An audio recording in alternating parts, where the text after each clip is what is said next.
everyone, and welcome back to Tales from Cazilor, the Golden Era, Episode 3. I am joined by the main cast of the D&Dorks. Say hello, everyone. Hello. Hello, everyone. Hi, everyone. All of these people make fantastic nerdy content on the internet at semi-regular times. You should go follow them if you aren't. You should also consider following the D&Dorks TikTok and Instagram if you aren't. Last episode took place over the course of 2 years as our players all found themselves at the Masmus Training Academy and ended up a part of the same squad. Shocking. What started out as 40 recruits ended up as 5, as Captain Baina cut everyone he deemed unfit for the task. Due to this, Highblade Vera had to get clearance for our party to operate as a special operations unit. But to meet that requirement, they needed a field medic. In comes Cyrus Platt. That surname might sound familiar. This is because Asher Platt is the name of Captain Baina's late friend who tragically died before our tale began. That night, our party got the great honor of choosing their squad name, which after some short deliberation, they landed upon the Headliner Squad. Very exciting stuff. And then training would continue. The next day, we saw gift activation, the secret Masmus method to awakening a gift inside those who are blessed, which was in fact just tossing them off a cliff. This method had mixed reviews. Some people, like Jeremiah and Winnie, thought it was needlessly cruel, whereas others, like RG and Ari, knew from first-hand experience that of all the ways to activate a gift, it could certainly be worse. Winnie, much to her dismay, ended up receiving a gift from the wild itself, manifesting in flowers that sprout from her hair. To the best of our knowledge, her gift allows her to communicate with plants of many kinds, including Splat's dog, Spud. And although this power was overwhelming at first, after multiple visits with the witch, we got it under control. And of course, some soup, which everyone seems to be obsessed over. The Headliner Squad went out to celebrate the Restoration, a holiday that happens every 3 years in Cazilor, and had a joyous time at the tavern in Colossus Keep. And later, they graduated. During the graduation parade, Jeremiah found Lexi standing in front of a statue of 2 Masmus Knights, labeled the Defenders of Kragora. And if you watch the prologue, even just the preview available on YouTube, you would know these to be Jeremiah's parents. Much to his surprise, Jeremiah discovers that he and Lexi are cousins, but he chose to keep this a secret for now. And we will pick up in the very same scene we left off as Highblade Vera approaches Captain Baina and says, "Congratulations, Captain Baina, on your first successful squad. It appears we've already got our first assignment." And she hands you a scroll. Baina will take the scroll, open it up, see what we're doing. It's a quick assignment, so hopefully it's cool and chill and not too difficult. Of course. It is very short. The scroll says assignment, investigation, location, Lone Shire. You would know Lone Shire to be one of the most eastern towns in Cazilor, very close to the front line. A lot of operations come from Lone Shire. Brief. The town of Lone Shire has experienced a string of disappearances. Discover the source of the disappearances and report your findings to the Warlord Assembly. Okay. Baina's going to very quickly read over that, kind of look up and go, not what I was expecting, but I guess this is the type of mission a special squad takes on? Yes, it's quite peculiar indeed. I'm sure it's probably nothing. Before we move on, I'm not sure if you're familiar with regulations as you've been for lack of a better word, out of the game for quite some time. But nowadays, we are required to bring along with us war correspondents. And so I've went ahead and picked one up from the local media corporation. And she kind of gestures to her side, and up walks a very put-together Asian guy. He approaches you, and he says, "Hello, Captain Baina. My name is Su Young. It's a pleasure to meet you and be a part of your squad going forward." And he reaches out to shake your hand. First off, can I do a history check to see if I'm familiar with this guy at all? Sure. I don't know how much precedent that would be, but I guess that's what the role is gonna tell us. Go ahead. Okay, I don't know. What was that? What do you think it was? Is that a nat one? Yeah. Nat one. It's a 7, really. But You didn't hear it, but Great first roll. a sound effect just Amazing played first that roll. really amplified your failure. We have nat 1 and nat 20 sound effects now. I'm so glad that I find out about this now. Okay, cool. He goes, "Pleasure to be a part of your squad going forward. Name is Su Young. I write articles for the Daily Script." Yeah, I mean, I'll reach out and shake his hand. Good to have you here. It's kind of clear Beta is not super enthused about this idea, despite him being sort of a pseudo-celebrity in his own right. And then you're gonna kind of see like a flash of realization in his mind. He goes, "Oh, I'm sure you already know this, but the Scritori twins are on the squad. Would you like to speak to them?" "Oh, really? Yes. What a pleasant surprise. I would love to speak to them."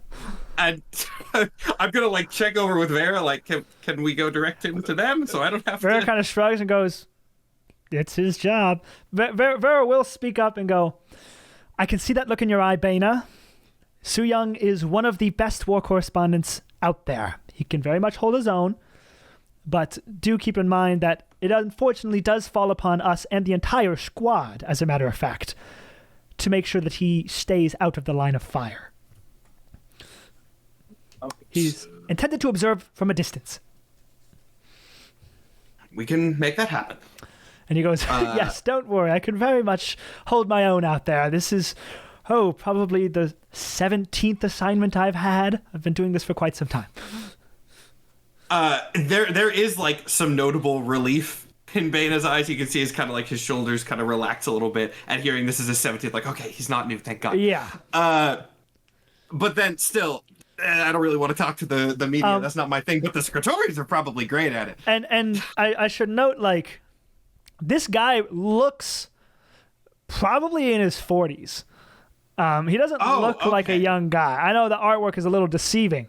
But he's older probably, than me. he's just not stressed all the time like you. So he looks a lot younger compared to, let's show it, Baina's artwork, who just looks like he's half I alive. have PTSD, Nathan. That's a hard 30 years. That's a hard 30. He's 36. Yeah, this guy's got a kind 40. He's 36 and he's a very traumatized war vet. Be nice to him. Yeah, he looks a few years older than you at least. But yeah, if you lead him over to the Scritoris, he'll happily follow. Yeah, I mean, I'm going to do that. Just whichever Gwyn notices first. Like, they're standing next to each other, I assume, Yeah. especially if we're still in this sort of celebratory area. I think Vera will definitely call out to the whole squad, like, "All right, headliner squad, time to round up. First assignment." And everyone will be hustling to get their horses, attach them to their wagons if they need to, and yada yada, get ready to go. And RG at the... Oh, go ahead. No, I just wanted to clarify. If I remember correctly, I'm having a panic attack in the back Yes, of the wagon this right is now. moments Do I hear this? after. Yes, you hear this. Okay. Oh, this is moments after that. Yeah. Okay. Yep, All yep. right. Okay, go ahead. I'll have a moment later then. Go ahead, Mike. Yeah, RG, upon hearing Captain Vena's attention drawn there, probably doesn't notice Sue. Yeah. Yes. And then immediately I'm just like, yes, Squitori twins. We have a war correspondent who's going to be joining us on our mission. You'll hear more about that mission in a moment. But I figured that you might be the most suited to talk to him. And then Beta kind of like actively takes a slight step backwards so that he's behind the journalist and gives kind of a look of just like, please talk to him so I don't have to. Yeah, you can go, Bana. We probably need a moment in private. Sounds good. And then he's going to walk away very happy that he doesn't have to talk to this guy, and then like actually start looking over the scroll again as this is happening, preparing to actually do his job and announce this to everybody. But I'll let them have their scene with this guy first. RG's gonna like nudge Ari like, did you know Sue was coming? No, I had no idea, but this is undoubtedly Grandpa's doing. I can only imagine who he paid to get this to happen. And like, by the by, pretty morally dubious. Like, we're tripling up on spies here. This is ridiculous. It's kind of a lot, but what are we gonna do about it, you know? Does Sue have good hearing? Yes, I do. Sue speaks up. Hey, Sue. Hello. How are what's things? up? Long time no see. Long time. I didn't think I'd see you again. But, we're good. We just got our first assignment. I don't assume you're coming. Oh, yes, of course. I'm this squad's war correspondent, so I will be attending for all of your future assignments. And I don't have to ask. Appointed by Granddad? Officially? On the record? No, of course not. Look at the draw. Of course. So? Look, I gotta be... Are you here to talk about the war, or are you gonna, like, be talking to Granddad about, like, us? You know, just... I am not here to snitch on your shortcomings or what have you. I am here to report the news. And I would love to report about your successes. But at the end of the day, as a war correspondent, I did take an oath to report the truth, and that is what I will do. Now, may I have some bias? Perhaps. But it will all be the truth nonetheless. I'm here to do my job. What do you take me for? Sue, I take you as a writer for the scripts. Any story, any means. Well, as long as it sells, right? As long as it sells. It's a pleasure to be here. Can I take a trip to... I overheard that we're heading to Lone Shire. It's a 3-day journey. Can I ride in your wagon? Sure, Sue, that sounds great. We can catch up, we'll pal around. It'll be a cool ride. We can play. We've never had any form of Merry Minute games, but we'll do something, sure. Sounds fantastic. And he gets into your wagon. And the Masmus wagons for like war shit aren't as nice as like carriages and stuff like that. It's kind of just like, you know, a wagon, and it has benches in it. Open top. Very roomy is a very pleasant way to put it. But yeah. Before we set off, could I ask, to what extent have you been briefed on the members of the squad? Oh, not much. I mean, I've got a general report. I know everyone's names, and I've gotten their descriptions, so I can kind of place it. And I obviously know those who are gifted in this squad, that being you, obviously Ari, and Winsome. Can I make an insight check? Sure. Looking for if he knows about Jeremiah and his whole deal. Ooh, yeah, give me an insight check. Okay. I don't think that's actually a very good stat for RG, but... Yeah, okay. That is... 17. 17. Su Young got a 4. He is well aware of Jeremiah being a part of the squad. All right, let's spend 3 hours in a carriage with this politician. Yeah, that's the. I don't think 3 hours was what was said. I believe it was Sorry, 3 days. 3 Yeah. days. Yeah, unless anybody else has anything to do, like I'll be with this have, guy for 3 hours and then sleep for 2 days. we have 3 days of traveling. So if anybody wants to have any role play moments during that time, I have a question Go at the ahead. very least. Is there like, because the mission that I was given, also I assume I brief everybody on what we're doing, which we don't necessarily have to play out because it would basically just be me restating things we already said. right? But is there like a contact that I'm supposed to go to in this town for more info, or do I just have to? Do we have to figure that out when we? Yeah, if you there's like a little section below the main paragraph that I read to you that it's like locate the mayor of Lone Shire and they'll be waiting for you. Mayor's name is Lee Xander. Cool. I'm good I then. don't know if it would affect or start anything, but I do want it stated that Jeremiah explicitly shows up late to the lineup when we got called initially, like noticeably showing up behind everybody. I don't think that would do anything, but it's more just saying I did hear and I did fall in. I don't know if there's any military repercussions to the. No, I mean Bana might notice you being late. If it's but Bana will remember this, but I'm not doing anything about it right now. Got it. noted. He was late. Interesting. Also, for the journey, where am I being held? Do I have like a cart that they're keeping me in? Am I with other people? Everybody has horses, and also we have supplies, like because sometimes you have to make camp or whatever. So there's probably how many people total? There's Vera, Bana, Winnie, Jeremiah, RG and Ari, Splat, Lexi, and Su Young. Su Young doesn't have a horse. So there's 8 people that have horses. And then probably like two wagons.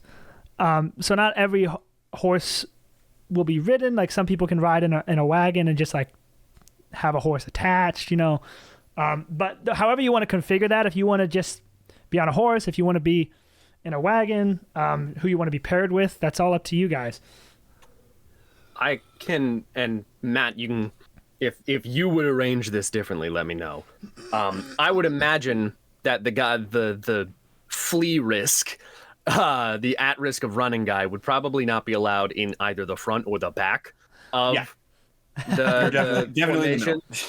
Definitely like dead set in the middle. I will say, I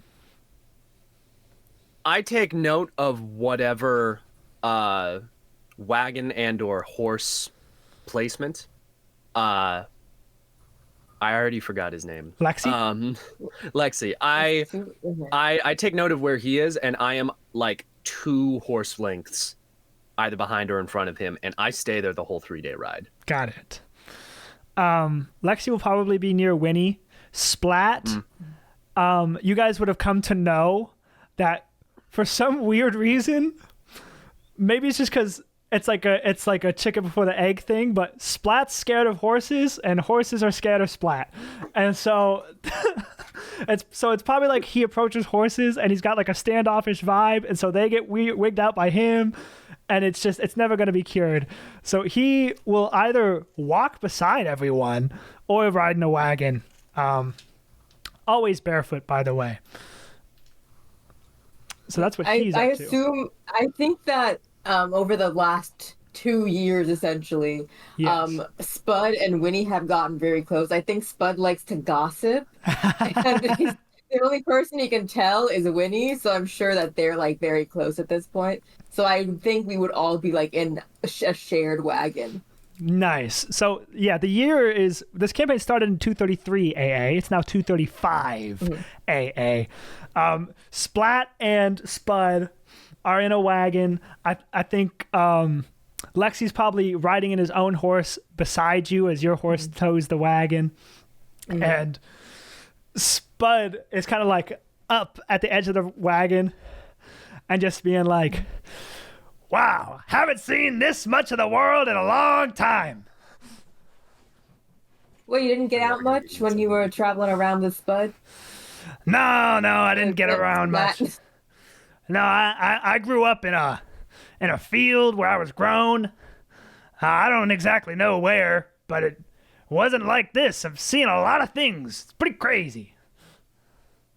You know, you really haven't told me much about your background. So you were like born out of the earth, or did like your dog mom give birth to? I don't understand how it works for you. Did the sun technically raise you? What happened?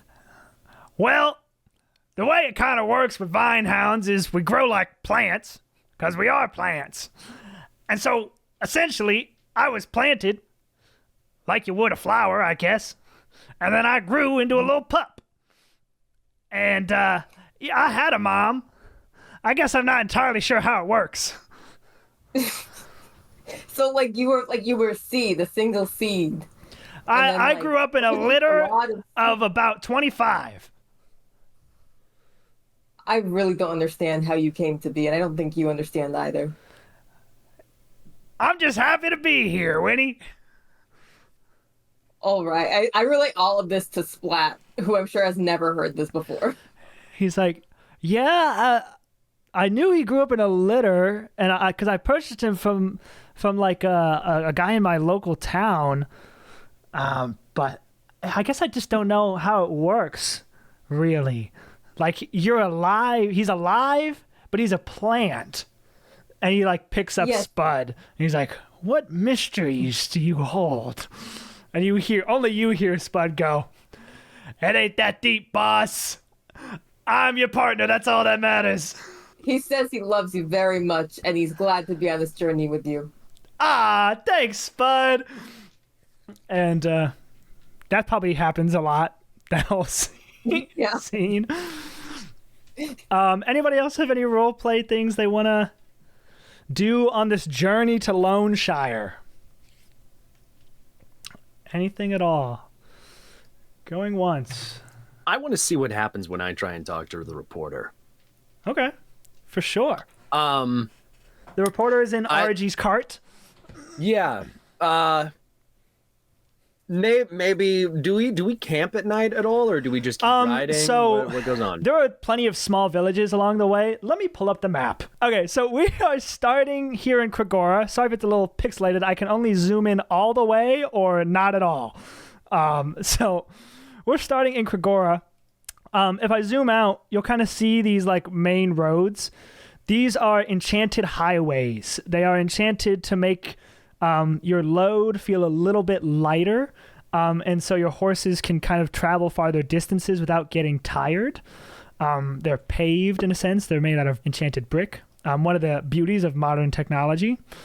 And so we have to go all the way down Emerald Drive, take a left on Boulder Boulevard, go through the city of Demeta, down Starlight Turn, and then you head into sort of like an off path. You go through number 19 here, and number 18 is Lone Shire, which if we zoom out is right at the edge of the wildwood forest. And right up here is obviously Atraria. So along the way, there's like some actual like towns that are on the map, but there will be villages like sort of all throughout that you could camp up at, like a tavern. If there is nothing, you would absolutely camp in the middle of the night, to answer your question, Panda. Okay. I'm trying to figure out how Jeremiah would approach this, because me as the player, I want to know what happens when Jeremiah tries to talk to the reporter. Yeah. Just because I know that there's no way that it's that easy. But I know that Jeremiah as the character probably doesn't fucking care about reporters, considering the last decade of his life. So yeah, for sure. I am gonna say Jeremiah knows that we're traveling with some sort of correspondent, but he hasn't gotten really a vibe check on him yet. Yeah. I'm gonna say when he is not explicitly tailing Lexi, he is going to be kind of hovering somewhat close to the reporter in the wagon. I will say that Captain Baina probably would have, or Vera probably would have came out and said like, "Hey, this squad has a war correspondent now. It is our job as a squad to make sure that this guy doesn't die. Now, he's very experienced and capable, but just keep that in mind if shit gets crazy to make sure that he fucking ducks away." And so you would have had like an introduction like that, and he might have said like hello, but yeah. Yeah, it's more trying to get a vibe for like who this guy actually is and how experienced is he, because for sure, considering Jeremiah's whole thing, he probably doesn't trust the whole he's very experienced and capable and can handle himself. And I'm like, okay, fucking Masmus agent. Yeah. I'm sure. So he's probably going to be hovering close enough to try and eavesdrop. He's not trying to talk to the reporter, but he is trying to listen in on what conversations the reporter is having. What questions is he asking? Why does he want to be here? Right. I know we've been assigned him, but also the Scrits. We got assigned somebody from the Scrits. Pure coincidence. That seems a little suspicious. That's... War correspondents in history kind of just are more like fly on the wall. Like, they're not going to really go around interviewing you that much. They might pick your brain and have a conversation, but like the kind of stories they write, it's not like day 72, it's getting printed. It's like they spent like a couple weeks, some stuff happened, they'll write an article, it goes out, and then they'll spend another couple weeks, some stuff happened, they'll write an article, it goes out, sort of thing. Totally. But I know that he needs to get information somehow, it's even true. if he is being a fly on the wall. So I want to know what he's paying attention to is kind of what I'm trying to do. Give me just a flat investigation check just for the course of the 3 days. And I'll tell you what you can maybe pick up on. All right. Maybe he switched wagons, or maybe he had some small conversations here and there. That is... Yeah, that's a 9. It's tough. I mean, it's tough. It's tough. So you hear him like he'll small talk with the Scritories a lot, obviously, but he like joins Winnie's wagon and will talk with Splat, and you'll notice with a 9 that he is fascinated by any sort of like interesting quirk or something like, "Oh, Winnie, your gift lets you talk to Spud. That's so cool." Or like he's obviously loves the fact that RG and Ari are twins and they're siblings and they're in the same squad. You just kind of notice that he's already trying to piece together stories. Like, oh, there might be a potential story here. Got it. He took some interest in a conversation you heard with Vera. You can kind of deduce like, okay, he likes the sort of Winnie Spud thing. He'll keep an eye on that. He thinks the supervisor dynamic with Baina is kind of interesting. He'll keep an eye on that. He thinks the twin dynamic is interesting. If you peer over his shoulder, you might see written there, Alexi plus Winsome ? Oh my god. No. And he's chasing leads is what you can gather, basically. It doesn't seem like anything nefarious. I'd say with you, if you he would have tried to talk to you at one point. If you wouldn't have allowed it, then you might, it's up to you. So it's less that I wouldn't have allowed it. I'm not actively seeking out talking to him. I'm going to say Soo-Young went to talk to you and Vera shut it down and didn't let it happen. All right. Is actually what I'm going to... Because that actually seems a lot more probable. Vera would no way in hell let you speak to the reporter. Yeah, that makes sense. That makes sense. They pushing people off a cliff. That's how this Hey, write this down! Write this down. I'm going to give you all of the background info you need. Yeah. Literally thrown in here for being a revolutionary. I'm not talking to the press. RG no role necessary. You would actually know that this is like Su Young is like one of the top guys. Su Young is like your grandpa's big guns. He's been in the game for almost 2 decades. He always gets like just he formulates, like, you as a writer yourself. His stories are just magnificently told. The themes that he and the arcs that he can pull out of mundane life and make it exciting is really impressive. And probably, but would I know if he was behind any of the Jeremiah articles, what his past writing record indicates he may feel or look for in Jeremiah's story? He was in the room and played a major factor in the ideation of Giant's Bane. He didn't write a lot of the articles, but he pitched the angle. But he does mostly war correspondence, and so he's not always in the writer's room necessarily.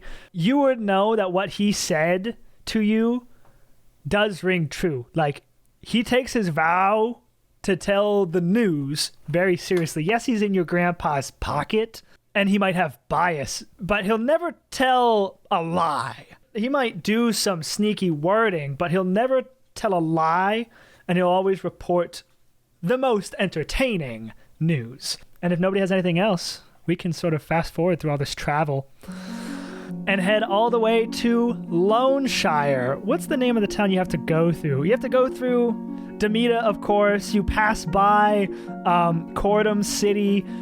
You walk through Settlers Pass. You get off the main highway. You're at the edge of the wildwood forest.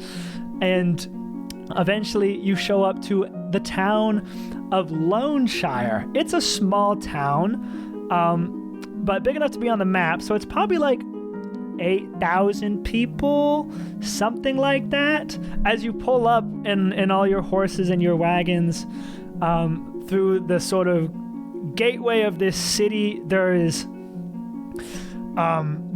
huge mountains to the left of you. You've had to actually kind of go around the base of these mountains to get here.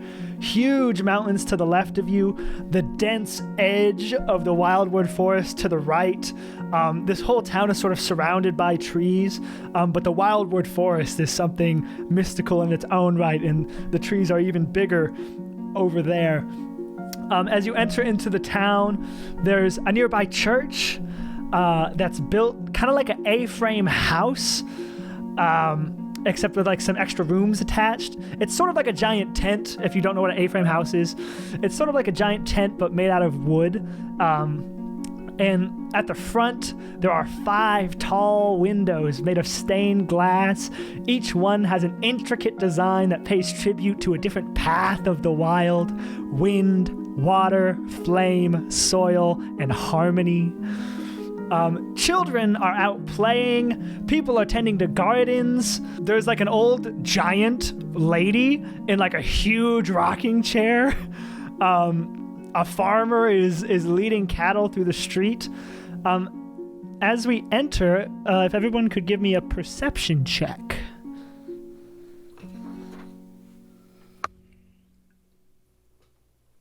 I see nothing. That's an 8, so I probably don't see much. That is an unnatural 1. Wow. Unnatural I can't 1. believe I got the highest number. All right. I got a 12. It's been 3 days. We're tired. Highest was a 12. Never mind. You all ride into town and are met by an older fellow with like suspenders and his pants up to his nipples, like white shirt, cuffed sleeves, and like an old white beard. And he goes, and he's waving. He goes, hello, the headliner squad, hello. And he approaches to you, Captain Baina. And he goes, Captain Baina, it's a pleasure to meet you. The name's Lee Xander. I'm the mayor of this town. And he sort Nice of to meet you as well. shakes Hopefully your we hand. can solve your problem quickly and effectively. Yes, that would be very ideal. How much... By the way, to the rest of your squad, my attendees can handle your horses and your wagons, get them set up at the nearby tavern. We have rooms for all of you if you need them. It was unclear how long you'd need to be staying, but we have those available to you. Can I add something really quick? This is like slightly a journey thing. I think as the city was on like the horizon and we were getting there, I think Beta stopped everybody and just kind of gave a quick brief of like, hey, this is like a missing persons case. So everyone be very alert the second we step into town. Like, don't be overly suspicious, but he would have given everybody a warning of like, we have no idea what this is going to be. Right. I want all eyes scouting constantly. So like, yeah, when people offer to take the horses, I think he shoots everybody a look. It's like, yep, keep an eye, let them do this, but keep an eye out just in case. Yeah. By the way, all of you, thanks to Captain Baina's training, all of you are immune to being surprised.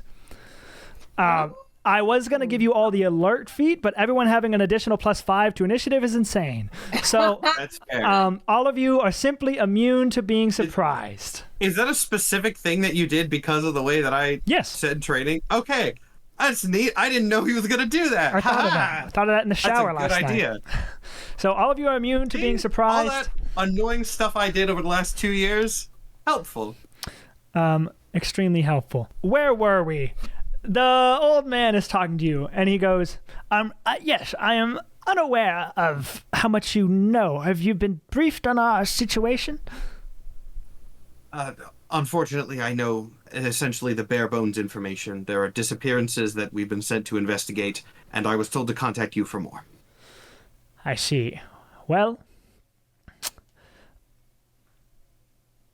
we've lost quite a few. In total, over the last month, we've lost 22. And 22 in a month. a dozen were just in the last week. And since I sent my letter out to the Warlord Assembly, we've lost more in the time it took you to get here.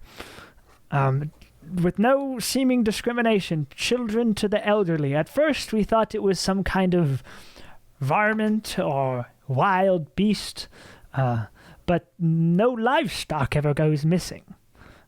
We've issued a curfew for the whole town because people only seem to go missing at night.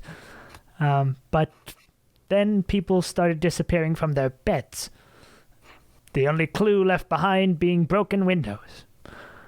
My husband, the local master of the wild, has also been a recent victim. After he's done speaking, Bane's going to look at I'm sorry to hear that. Of course, the next natural question, is there any sort of common thread between these disappearances? Any oddities that they all share? Well, I wish I could tell you, but I was hoping that's something maybe you could help get to the bottom of. I do know that the church has lost a lot of members, not just attendees, but people who work there. But that's not always the case. And at this time, you see over like the tops of the houses, the trees start to move, like shh, and it looks like the tree's like falling over. And it comes and it moves forward and moves forward. And then you see what looks to be a tree walking. And this tree with roots that look like crab legs kind of slowly scuttle across the street. And Lee Xander goes, yes, sorry, I noticed you looked a little bit alarmed. That's just our walking tree. Truly a gift from the wild in and of itself. They normally don't like the town life very much, but, well, it must be noon, because every day at noon it walks from the spot by the garden over to the spot by the river. Seems to like the sound of the water. Now, Jeremiah puts his weapon back on his saddle. I mean, yeah, as is typical for Bana, I'm still looking at the mayor. Amphas's eyes are locked on whatever the weird moving thing is. I know these things as a player. How common are these, like, in universe? Extremely rare. I was about to say, yeah, I imagine extremely rare from the way they can Extremely categorize rare. it. And the fact that you actually got to see one walking. Roll me a nature check, anybody who wants to. I have no idea what my nature stat is, Roll but me a nature it's check. really good. All right. Okay. That's a 24. Jesus. Nice. Wow. Nature Yeah. I mean, magic here is nature stuff, so I gave him a good nature stat. That's true. I got got a a 4. That's nothing. Got a 19. 6. All right. Sorry about those weird edits there. The stream exploded, and we are now recording offline. So It was not our fault, for the record. it was not our fault. It was Twitch's fault. Never invade Russia in the winter, and never get on Twitch when a Destiny thing is happening. The two rules of life. Whoa. Whoa! Crazy. Now we have to leave this We part have in. to leave it in. All right. So, Matt, we did a nature check on a walking tree. You got a 24. Momo got a 19. Panda got a 4. And Mike got a I'm dumb. 6. Panda and Mike, you guys have maybe heard of these. You didn't think they were actually fucking real. So that's crazy. It is like literally indistinguishable from an actual tree aside from its fucking walking. And it doesn't Captain, do I kill it? I put up a head. It's a tree, Jeremiah. I can kill it.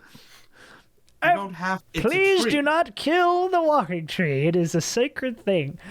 And its legs, I said like a crab. That's kind of wrong because it's still like root shaped, but all the roots are like walking. Oh, I don't like this. I don't like Like that. walking, I don't like it. Oh, Are you sure I can't kill it? just kind of shimmying. Bana, a man who has been established to not like dogs and like snakes, finds this creature fascinating. Bana loves this. I'm I've picturing now it just- moving like that one toy from Toy Story, the like baby head with the spider. I hate it. I am officially canonizing now that Bana just has like the weirdest taste in creatures. Normally popular creatures he does not like, and he likes little weird ones. Creepy boys. Those are his favorites. Yep. Go ahead, I- RG. I do have a question about the walking tree. Are you certain it only moves at noon? And follow-up question, did these kidnappings happen at noon? No, the kidnappings happen in the middle of the night. I assure you, the walking tree is not capable of mass criminal acts. I don't believe you. I think I'm gonna. You know what? We should probably go ask it. How I about just I like- kill I it was and then about we to see say if that. the kidnappings stop? I like the talking plan. Speaking of which, Matt and Momo, you both rolled very high. Walking trees are very real. They're very rare. They're, how do I say this? They're much like vine hounds. They're wild born. And so they're like creatures, but they're also plants. It's like that weird mix. Which crazy talk to it. crazy fun fact, giants are also wild born. Sorry for that. But anyways, moving along. They're extremely rare, and they are like, it's like a lot of especially extremely devout people, if they got they would kill for a chance to see a walking tree. Like, it's such an incredible thing, even to like, especially to see it walk, is pretty crazy. But the Lysander goes, yes, I assure you, everything is all right. His attendees have handled your horses and got them set up at the local tavern and your wagons. All of your stuff will be tended to. You have lay of the land. Hopefully you can help us get to the bottom of this. With that, Bana's gonna turn around, clap his hands, get everybody ready to go. Immediately, I'm gonna suggest, as we kind of said a second ago, myself and Winnie gonna go talk to the tree, see if it's seen anything. Okay. But then, in the spirit of Baina's wanting everybody on the squad to be able to think for themselves, like, we can split up. Yeah. So Does anyone else have any specific things that they want to investigate at this early at stage? this point, you can all go to anything together. You can split up into groups. You can investigate in this town however you want. There's people all about. RG definitely follows the. I'm sorry. Definitely follows the tip that a lot of church members were going missing and would probably go to conduct interviews at the church, investigate. Ari can join you with that if anybody else would like to join RG and Ari. Yeah, I was also going to go to the church because I have a sneaking suspicion this has something to do with gifted people. Yeah. And I'm also going to ask Lexi if he knows this town, because I know he was in a small town outside of small rural town outside of Opulo last time, but I don't know if he, like, maybe they traded with another smaller village. So like his town is actually outside of Kragora. It's by like the northeastern sea, the Knife's Edge. Got it. But if you do ask him, he'll say no. This is too far for us to be profitable to do any sort of trades here. So Winnie and Baina are going to the tree. RG, Ari, Lexi will join you at the tree. Lexi will go with Winnie. I should probably write this down before I get... If we're just splitting into two, it should be pretty easy to remember. But Winnie, Lexi, Baina are going to the tree. The Scrits, Jeremiah, and am I forgetting somebody? Oh, Splat. What is Splat up to?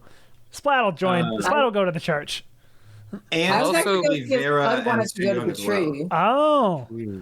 I wanted to know if Spud wanted to go to the tree because I don't know what the divine hound wants to talk to other. Are you just trying to wild-born steal creature. Splat's dog? I'm not trying to steal Splat's dog. I He feel like talked to you're me. trying to steal my dog, dude. I'm not trying to steal your dog. All right. But do Yeah. you want to go to the tree or not? Hey, I'll go wherever y'all want me to go. And Splat goes, what did he say? He says he'll go wherever we want him to go. It's real convenient you're the only one who can understand it. That was the truth. I'm- It sounded so much more suspicious than anything else you could have said. If I was trying to steal the dog, wouldn't I have just said that he said he wanted to go with me? Not after we'd pointed out that you're trying to steal the dog. I'm not stealing the dog. To be fair, there was a significant amount of time before this point. So Yeah. All right. Yeah, sure. There was 3 days and you were traveling with the dog and not Splat, so... I think Winnie's telling the truth. I think Spud's a neutral party in this. Spud, Spud? you can decide. And Spud goes, oh, man, boss. Big decisions. We're going to roll. Odds, it's Winnie.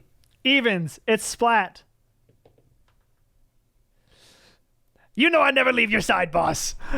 He goes, all right, that's my boy. Why took you so long? And so Wait, can you understand the dog? no. The dog talked and he like jumped and ran towards Splat. And that's what we'll say happened. Okay. That's what I'm gonna have I'll to catch you remember later, that. Spud. I'll catch you All later, right, Spud. see ya. And then Vera. I would also. I think Vera. I don't know how neutral of a party Vera is gonna be. I think Vera would let you handle this, Baina, unless you specifically wanted her to join you. Honestly, Baina's attitude in this is like, we don't need everybody to go to the tree because only one person can talk to the tree anyway. Yeah. So I don't think another like superior officer needs to be there. We have Winnie to talk, me to like provide insight, and Lexi to guard. That's a plenty fine Yeah, squad. I think in this. Vera will walk around and maybe talk to people on her own as well. RG, you were going to say something? Well, I'm also curious as to what Sue is doing. Who is Sue tailing to? Ooh, yes, Sue. That's a I am great also question. curious. Yeah. Wow, who is Sue-tailing? Winnie, Lexi, and Bana, or the Scrits, Jeremiah, and Splat? I think he's going to follow the Scrits. We do have the more controversial people on our side. Yeah. True. I think he's going to follow. Yeah, okay. That's what's going down. Who wants to go first? The church people or the tree people? I want to know what the weird spider tree has to say. Tree people it is. 3 people it is. The weird, gross, fucking So bioorganic spider tree. Winnie, Lexi, Bana, you all walk through town over to the walking tree that you saw. Just as described, it's now completely taken root again. You could never even tell that it just got up and walked because it looks exactly like a normal tree.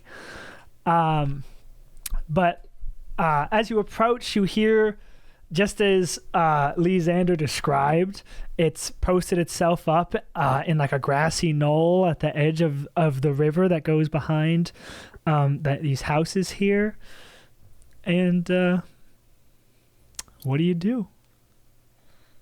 Okay, I'm looking through my artificer abilities really quick because I haven't needed to use too many. I want to see if by any chance any of these are going to be relevant. You continue as I do that.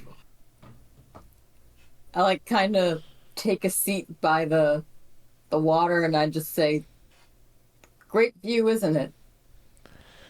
And you, at this point, you have to intentionally connect with a plant in order to communicate with it. You have to open the conversation as opposed to just getting screamed at all the time. And you hear the tree go, a great view indeed. So you come here often? Every day at noon. Why, may I ask? The tree thinks for a little bit. As that's happening, can I ask real quick, is there any like visual or auditory indicator of this tree talking to everyone else? Or is it just dead silent? It's dead silent for you, probably. Okay. so Lexi and I are just like, Is right. it happening? If this goes anywhere. What's he saying Did she just say come here often? to a tree? It goes here every day. They already told us that. I don't know. I would just let her work. And the tree goes, I quite like the way the light hits the water at this time. And you look out into the river, and sure enough, at noon, it's casting all these beautiful little scattering reflections on the leaves of the tree, almost like a natural disco ball. Yeah. Yeah, it actually is quite beautiful. But I actually had a question I wanted to ask you. So, you've been through this village quite often if you come here noon every day. Apparently people have been going missing. Have you seen them? I'm assuming you're not here. You're obviously not here the whole time.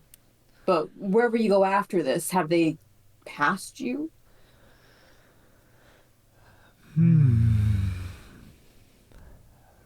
Missing people. I have noticed lots of people in the woods lately. In the woods. They Where seem in the woods? how do you say, town folk go out into the woods with lights, searching. They call out names. I do not know whom they are searching for. Well, they're searching for the missing townsfolk. The names are the people they're looking for. And this is bad.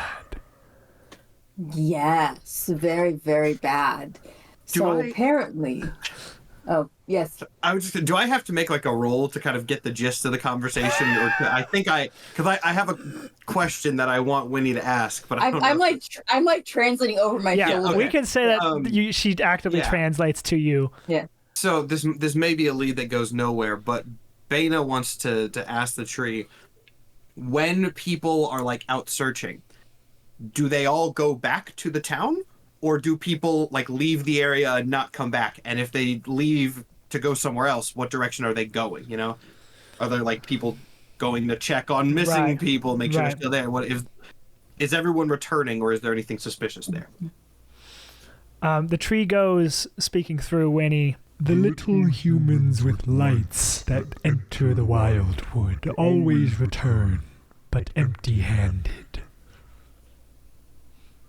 The little humans, do you mean like the children? Like the saplings of flesh beings? Oh, you too are a little human.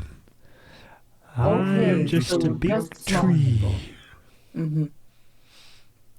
Gotcha. So in the tree's point of view, all of us are little humans. It doesn't really indicate if we are children or not. Correct. But apparently some children or smaller people have also been going missing. You haven't seen them in the woods? And the tree is going to make a history check. What's the tree's history stat? I don't even have guidance. I can't guide it. God damn it, I'm not a spellcaster. This hurts. No slaps of guidance here. History. History. There are little creatures. Mm-hmm. Not little humans. Mm-hmm.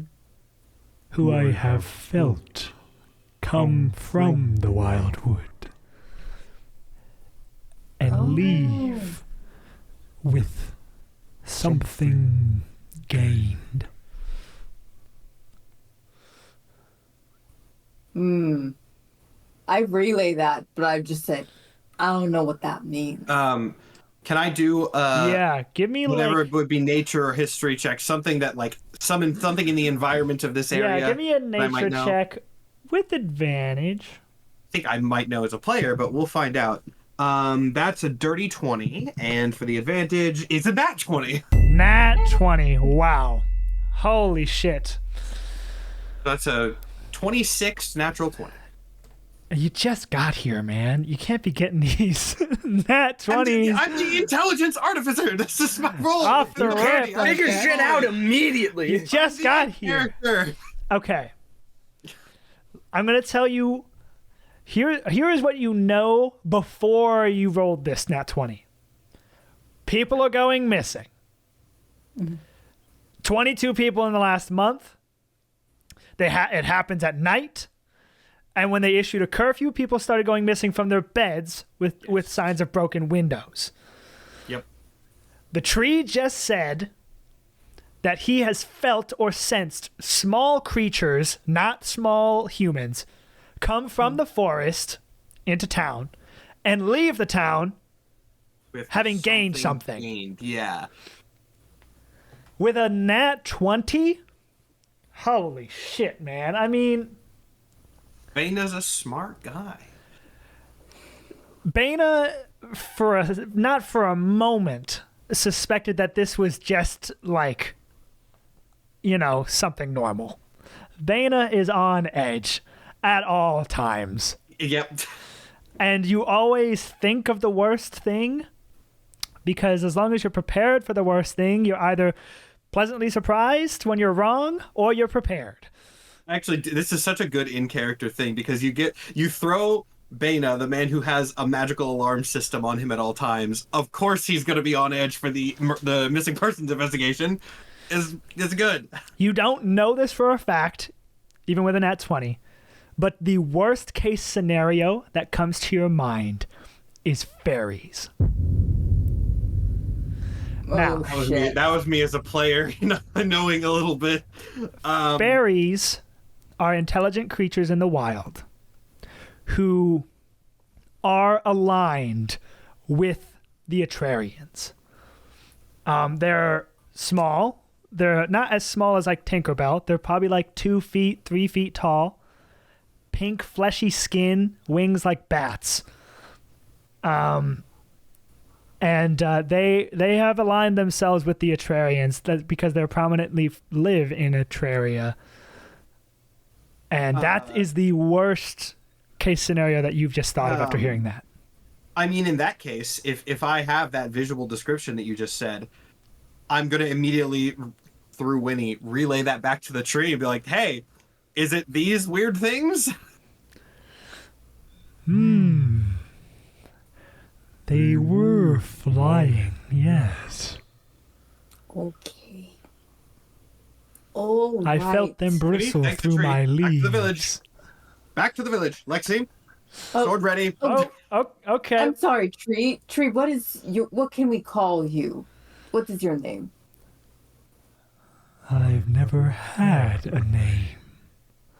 Oh, right, Wallace it is. Okay, Wallace, if we ever have to call you, It's we'll be walking calling Wallace. you by that name.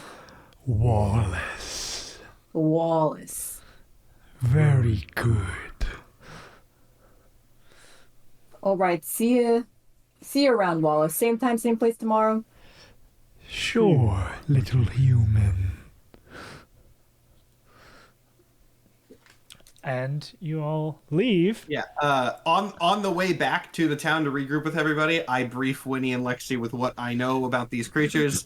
Amphis is obviously definitely scouting everywhere. I So- don't know. You guys would have heard about fairies in like Masmus training. You would have known about them. You have, you took classes on this shit, but it's still weird. Like, it's been theorized that fairies are used as like the outer hand of Atraria because they're so small and sneaky. But it never really happened in any major sort of event. It never really was the deciding factor. It's possible that fairies could be here. Would I know, and feel free to tell me no on this or make a roll or whatever, would there be like any particular signs of fairies in the wilderness that I can look out for and maybe more importantly have Amphis be looking out for as we go? There could be. Roll me a investigation as you're walking through town. I think my investigation, it's not as good, but it's decent. That's a 13. Nothing really noticeable that you can see. You Fair have to do enough. some more digging. Cutting over to the church, to my church people. The Scritori twins, Jeremiah, Splat, Spud, and Sue Young. The town is sort of is lively. People are going about their daily lives. The church doors are wide open. Again, you see these 5 incredibly ornate stained glass columns that indicate each a different path of the wild, something you would all be very familiar with. The doors are wide open to the church, and notably the floor of the church, there is none. The floor of the church is the floor of the wild, in order to more naturally sort of attune you to it. As you enter, you would all know that it is customary when entering a church to remove your shoes and go barefoot, as sort of like a religious thing. Splat obviously is barefoot all the time, which is kind of a tell that Splat is very devout. People do that. Just go barefoot all the time. Be closer to the wild. And so as you enter, you would be expected to take off your shoes. And you are approached by two kiddos, a younger lad, and probably like a teenage lass, and they are in robes, church robes, and as if perfectly rehearsed, the younger kid goes, "Welcome to the Church of the Wild. I am a servant of the wild. My name is Ezra Arns." And the girl goes, "And my name is Octavia Swale. We are here to assist you for anything you may need. We are honored to have the Masmus here with us to help." Yes, we are here to help. And may I say that was excellently rehearsed. Thank you. Really breaking the cycle there, huh? Anyway, do you know who we could speak to who's kind of in charge or someone who might be aware of these kidnappings? Don't say kidnappings to the children. I probably know, it's a small village. You don't say, what are you doing? As Ezra goes, "Are you here to stop the night freak?" And Octavia kind of elbows him and goes, "Ezra, what? They're probably sorry, here buddy. to stop the night freak." Jeremiah's gonna get down on like one knee. Doesn't help much. He's short. And is like, "Hey, stop the who? The night freak. And who's the night freak, buddy?" Oh. You see, Sue Young vigorously writing, vigorously taking notes. The child mentioned something called a night freak. Follow up later. Is the night freak in the room with us? I was taking a drink when you said that, you bastard. I know we're in a church, Nathan. You didn't need to dedicate this much. The church isn't evil. What? Anyways, I don't like the way you said that. the Octavia looks like super annoyed that they brought this up at all. And kind of goes, "Well, you've already brought it up, so you might as well just tell him."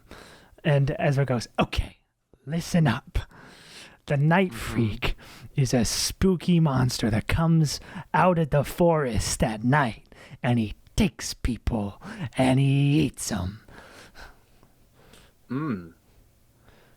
And what would you say this night freak looks like? Nobody knows.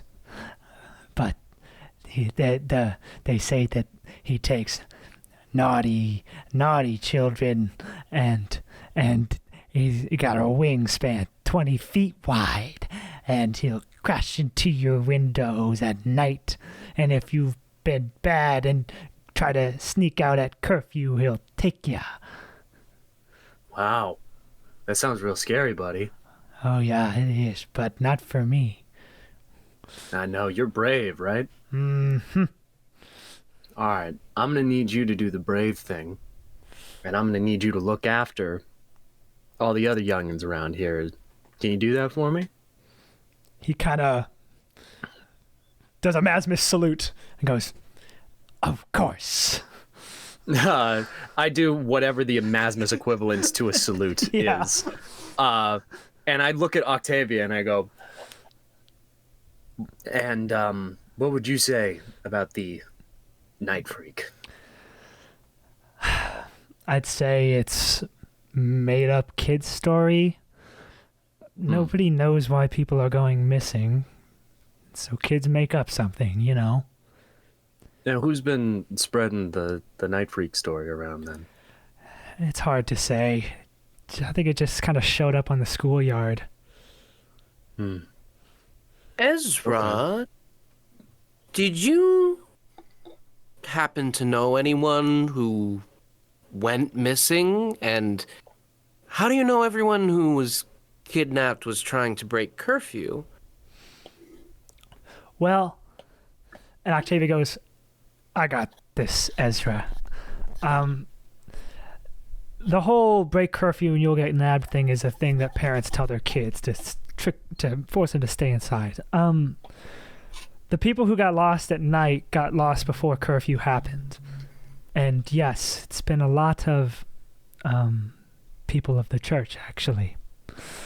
You might have heard from our mayor that our master of the wild here at the church, Feldrick Xander, just went missing the other day. As well as a couple other people, a keeper, Orson Arns, a servant, Katie Vumlar, Billy Zane, all people that worked at the church. Any commonalities? The path they walked, any common ways they dressed, acted, anything? Well, before the curfew, the church is open 24 hours. And so they all were working at night when it happened. But aside from that, I think out of the 20 odd people that have gone missing so far, like at least half of them have been church members. Right. Any commonalities within the church? Hard to say. Between them as people, I would say. Yes, actually. We had two gifted people at this church, and they were one of the first that were taken.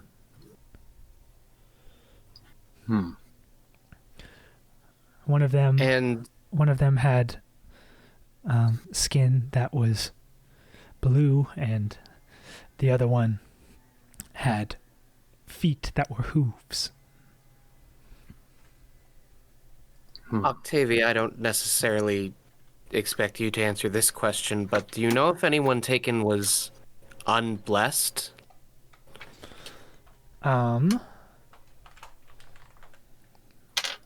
Unblessed. Yes, I believe so, but very few. I'm gonna like get up and walk over to Splat and be like, all right, what do you see? What do I see? Well, I think maybe I should pray. Have you guys tried praying? And Ezra and Octavia go, well, of course we've tried praying. It's all we do here when we're not working. But haven't really had any epiphanies yet. Huh. That is a tough cookie to crack. Where are your praying rooms? I'd love to give it a shot. And the Ezra kid, clocking back into his servant training, goes, yes, what path do you walk? And what is your name, knight? And actually need to remember what Splat path, what path a Splat walks. I wrote it down somewhere over here. Ooh. Might have to edit this part out. Cazilor NPCs. Here we go. He goes, yes, I'm a path of soil. Show me the way. And he goes, path of soil. Follow me. And he walks like through the pews of like the center area. And there's you could see there's like a sort of stage with a stand for people to like preach at. And he takes a left and opens up a door and takes Splat into the path of soil praying area. People can join if they want, unless you want to keep talking to Octavia. I think I think RG would watch Splat. He's pretty interested by this pray the investigation forward method. I stopped listening to him the exact second that he was like, I think maybe you should pray. Did you try that? In a church. I immediately went, okay, you're stupid and you're useless. Okay, you might and not be walked bright. You might not be bright. You might be the dumbest person here, and turned around immediately. Yeah, if you have anything to say to Octavia, we can do that Actually- first. I have a bit of a character scene to do, actually, now that I think about it. RG, you and Ari go to follow Splat in the prayer room. Yeah, sure. Yes. Ari will tag along too. And possibly seeing where you're going. Uh-oh. Yeah. Standing in the entryway of this church, for the briefest of moments, Jeremiah realizes that he is alone, Yes, he save did. for the one reporter. And he kind of stands up, and I want to make a perception check on how easy escape would be. Go ahead. That would be, what are my bonuses? That would be a 19. A 19. Uh-huh. You kind of look around. You look out the doorway you came in. You can't see Vera. Bana, you know where Bana, Winnie, and the others are. And I know they're pretty far away. You know they're pretty far away. I don't think anything is necessarily stopping you from slipping away. The wildwood is right nearby. It's such a dense forest. Now, granted, even for you, like the wildwood is relatively uncharted because it's so magical and dense, but you can handle yourself. And Su Young kind of sees your eyes and goes, "Ooh, what are we planning?" I'm not planning anything. I'm just analyzing. Yes. The criminal deserts his own. Make a good story. I rip the page out of his journal. I reach in and go and take it immediately. And I look him dead in the face and go, "You don't write anything about me that I don't say. Is that understood?" Understood. Knight Stokes. Good. And I crumple the page and I take it with me.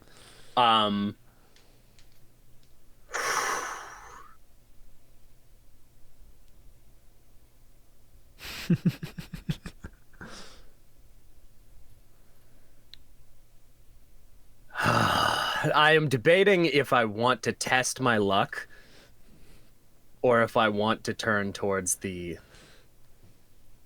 prayer room.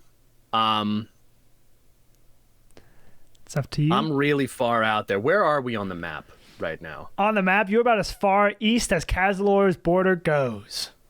Okay. You're actually not where is- far. I mean, you're far for like walking purposes.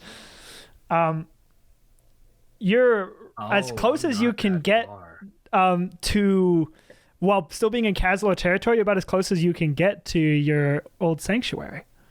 But it's still like 50, maybe 100 miles. I'd have to check the map, but it's still pretty But I far. know where my horse is. That is true. This is a test. I immediately, you know what? Actually, after plotting out where the map, where I am on the map, how close I am to where it is known I was caught, and how easy it would be to leave, and the fact that Bana left me alone with the two people that would probably not be able to stop me, I make the mental determination that this is a test and there is definitely a failsafe if I try and run here.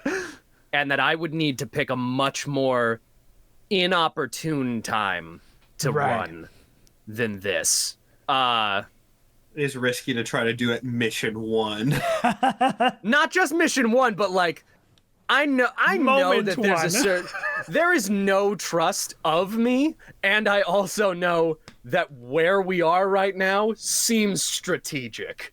It seems like it's a test. We have factored in that Vera's milling about the town, yes? Yes, Yeah. Vera is on She's her own around town. somewhere. Jeremiah couldn't see her. Yeah, but, she also does running my have odds here, if I get out of superpowers. Which I think might be that's very true. here. But here's what Jeremiah is thinking. If I slip out quietly enough, that is one person that I have to get past versus the whole It's just squad. the highest ranking officer who has magical hawk vision. It's Bro, I killed a giant to get here. Did you think I'm not confident? I am analyzing my odds, and I'm like, nah, this is a trap. This is a test. And I turn back into the church, and I follow RG and Ari, but there is a like couple minute difference between when they walk up and when I walk up. When you walk into the Path of Soil prayer room, Splat is already kind of getting underway. There is no like correct. There's not like a prayer stance. You know, there's just because it's different for what path you walk. You just got to be connected with whatever it be. For Splat, it's soil. But for someone like Lexi, who's a path of water, he would be encouraged to like place his feet in a pond or something of that nature. So Splat is kind of sitting with his knees to his chest, feet dug in the soil. There's like plants all in this room, just completely sort of consuming it, and his hands are dug in the soil, and you see his dog is sitting right in front of him and kind of has little roots coming from his paws going into the soil, and also has his eyes closed as he's just kind of sitting there with his owner. And he's in thought. He has his staff stabbed into the ground in front of him. And at this height, the crystal's like above his and his dog's head. And as he sits there kind of in silence, the crystal's color is like changing from like green to red to blue to sort of a yellow and he's just kind of at work. He's holding the staff with his two hands as he as things start to get a little more active and the colors start to change a little more, and eventually his staff returns to normal, and he goes, "Yeah, that didn't work." I guess they did try that. Did you get anything, like at all? Well, I got like it's hard to describe. I got like a feeling. I got like a feeling, like a gut feeling that something is afoot. But I kind of already had that when I came into town. Well, yeah, Splat. People are being kidnapped. What the fuck are you doing here? I'm just hey, I do medicine. I'm not a miracle worker. You know what? Fair enough. Fair enough. I don't know what I expected from this method. Can I make an investigation check for signs of struggle around the church? Ooh, yeah. Make an investigation. I think Ari will join you or give you the help action so you can have advantage. Thank God.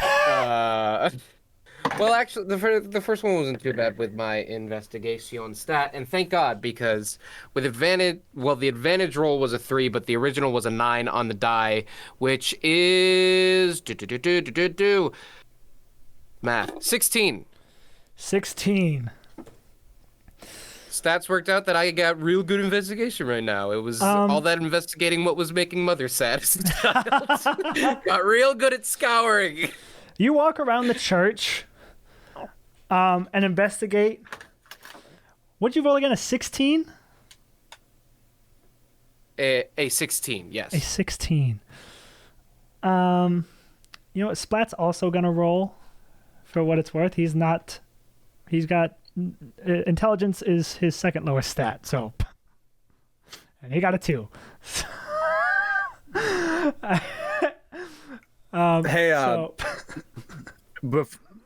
Just as a note before we start the scene, I'm not sure if you heard me roll. I rolled something, but it wasn't investigation. I tried to roll a stealth check. How'd that go? I got a 17. And what are you trying to stealth? I'm trying to leave without people noticing that I left. All right, everybody roll Just me. the church. Just the church? Just the people like in your initial group? Yeah. Everybody roll me a perception. You got a 17, you said? 17. I got an 11 on my perception, but we also have Ari, Sue, Splat, Spud, if that's applicable. Sue does not notice. Ari does not notice. Uh-oh. Splat does notice.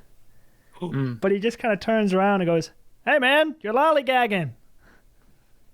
I don't listen. Where do you go? I'm going... For the time being, I will send you independently where I'm going. But for the time being, I just left the church. Okay. We continue Unfortunately, RG is deep in investigation mode. He is, on some level, finding this very fun and intriguing. So we're not following that. With a thread. 16, I would say signs of struggle. At the edge of the wildwood, there are definitely like crushed bushes. And like if you look up, there are like broken off branches from something like coming through that are above a height that's normal for someone to be walking. And also with a 16, I would say you notice. I don't know. Actually, 16 isn't good enough to notice that. So that's all you get. Well, it lends credence to the large creature theory. I don't know about this night freak, though. Yeah. Ari, what do you think about the night freak hypothesis? I don't know. I like what Octavia said. I think it's something more explainable. I've never heard of a night freak. It's probably just like birds. Birds? Maybe, right? Like, there are some carnivorous birds in the wild. Do birds crush trees like that? Crush bushes like that? I mean, they're branches, I'm sure. So we have a crew of very pudgy birds that are kidnapping the town. Hey, man, it's a theory. It's better than the night freak. I love discovering how unprepared this squad is for anything. It's your first Did you try assignment. praying? Funny when Beta gets back. I've been looking at my character sheet. We'll get there. Oh my god. Splat and Spud are also looking around. They're not finding much. And they go. Splat goes, "The guy said he was busting through windows. I suppose a bird could do that. But it's weird to go out of your way as like an animal of the wild to like crash through a building to get food." Well, we don't know that they're food, even for the night freak, he says somewhat under his breath. Su Young goes, "This is true. We don't know. That's just the theory of a 6-year-old." I'm not sure there's much else to be found in this church because most of the kidnappings would not have happened here. I think we should meet up with Winnie and Baina and Lexi and share what we found. Sure. Before that, we'll cut over to Jeremiah. Hey, Jeremiah. Jeremiah, we see you in the interior of a home. What you doing there, bud? I'm gonna roll investigation to examine anything that I can find from the inside. That is going to be a 15. 15. So there are regular homes here. Did you want to be in like a town home, or did you want to be at like the tavern where there's multiple rooms, or did you want to be at like what kind of building do you want to investigate on your own here? Obviously one with a broken window, I assume. Yeah, obviously one of the ones with the broken window. I'm going for the townhomes on the outside of town to begin with. So like as far from the center as I can get. I am on the farthest one. I'm investigating the townhomes probably closest to the woods first. Yeah. The woods are fairly nearby. It's like, so where the church is, there's a river behind it. There's like a bridge, and then there's like another line of houses, and then it's the woods. So if you head over in that direction, you'll find a home. It's occupied. Like you knock and the door opens, and like a family answers. They see you're a knight. They obviously let you in. There's a kid here who sees you and is just starstruck. They're like, a Masmus knight is in our living room. No freaking way, dude. And they let you have free reign of the house. You know what? On seeing the fact that the kid is just absolutely enthralled, I'm like, Bud, what can you tell me about a broken window? What do you think's going on here? Well, the kids at the schoolyard keep calling it the night freak. Oh, I heard about that. But I don't know. When people started going missing, I stopped getting really good sleep because I was scared. And I would start to just watch out my window at night. And I saw some things. Is that so? Yeah. Well, I want you to know that the Masmus needs your help then. We need you especially to be able to catch whatever's happening, even if it's the night freak, even if it's someone else. And so you can find can you tell me what you saw? You can find my if I help, you can find my dad. We can absolutely try. That's all any of us can do. Well, when I was looking, I was watching where on the night that my dad got taken, his name was Feldrick Xander, and my other dad's the mayor, and so I obviously had to keep good watch when he was doing mayor duties, and I was watching out the window, and I saw these flying creatures. There was multiple of them, and they were small, like maybe as small as me, or maybe a little smaller, and they looked like big bats. Big bats. And they came into town. Can I roll a check to see if I can figure out if these are fairies? Yeah, absolutely. What check would that be? Nature with advantage. Nature with advantage. Okay, that is a 15 and a 15. All right, 15. 15. Yeah, you remember this description from training. These sound Got like it. fairies. Awesome. I'm like, oh, okay then.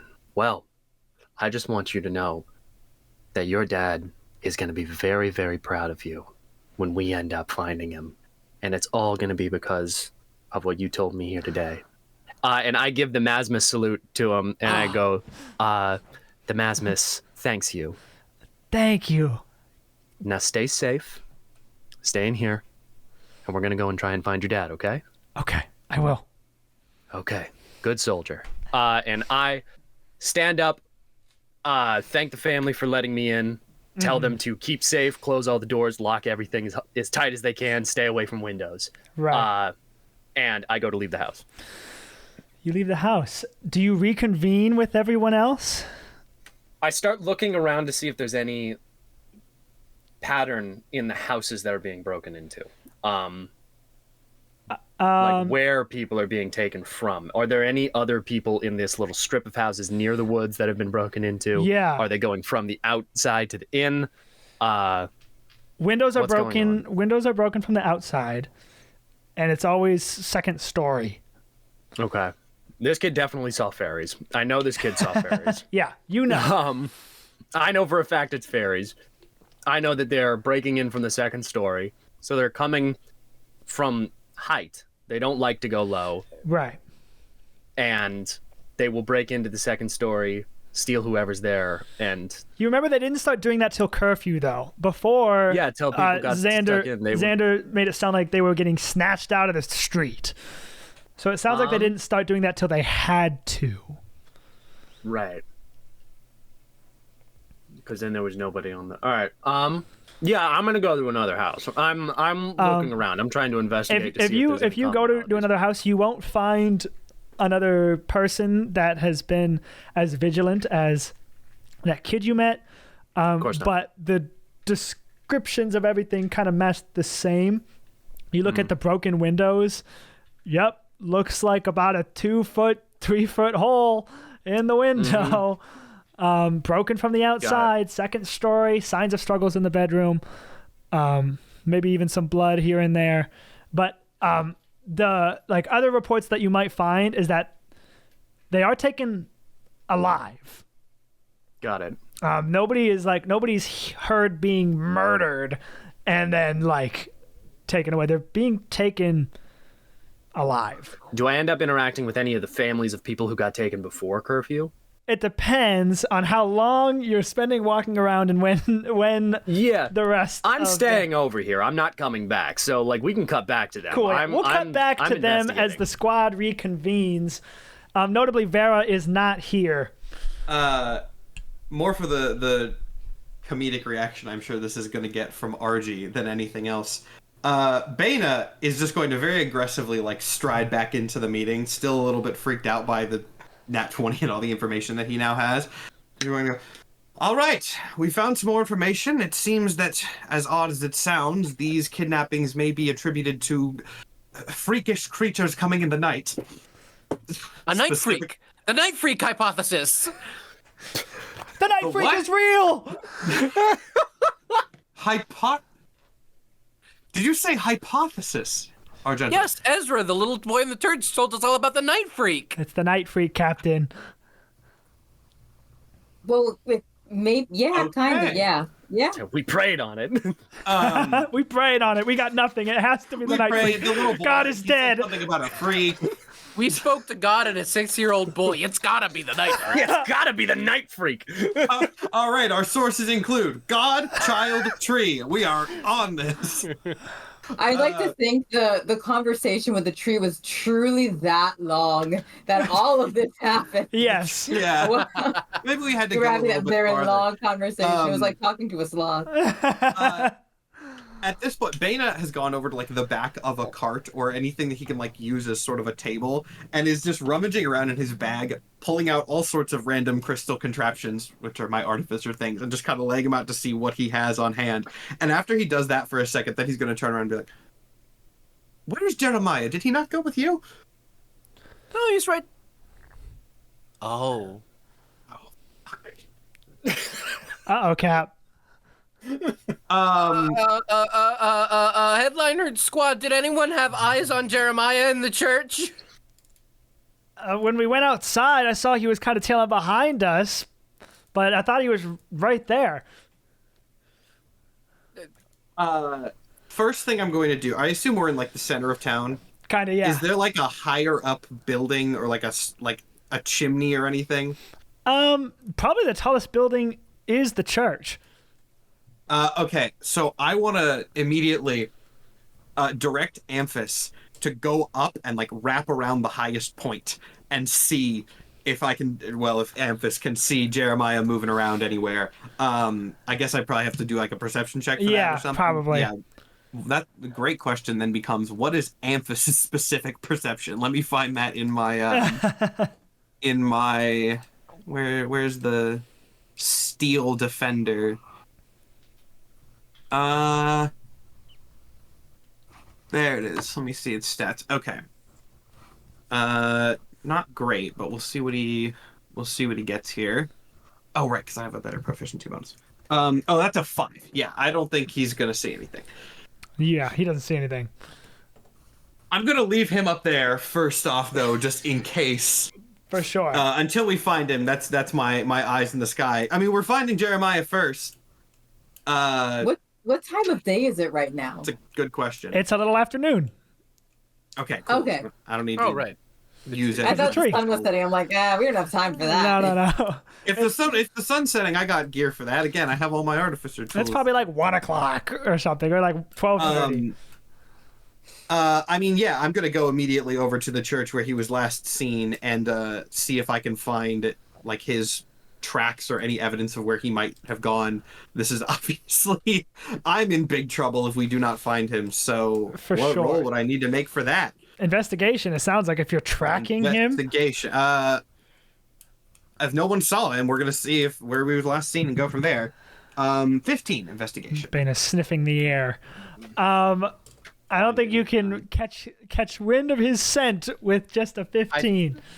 I think RG would be following Bana, frantically also doing the same steps, but like clearly not thinking, just so frazzled that he lost in his mind he lost Jeremiah. I should say, when I'm looking for investigation, I'm not literally just like I assume that like the Masmus combat boots leave different tracks than normal people's shoes. I want to see if there's a set of Masmus boot tracks going in a different direction. Like that's what I had my was boots looking off. for.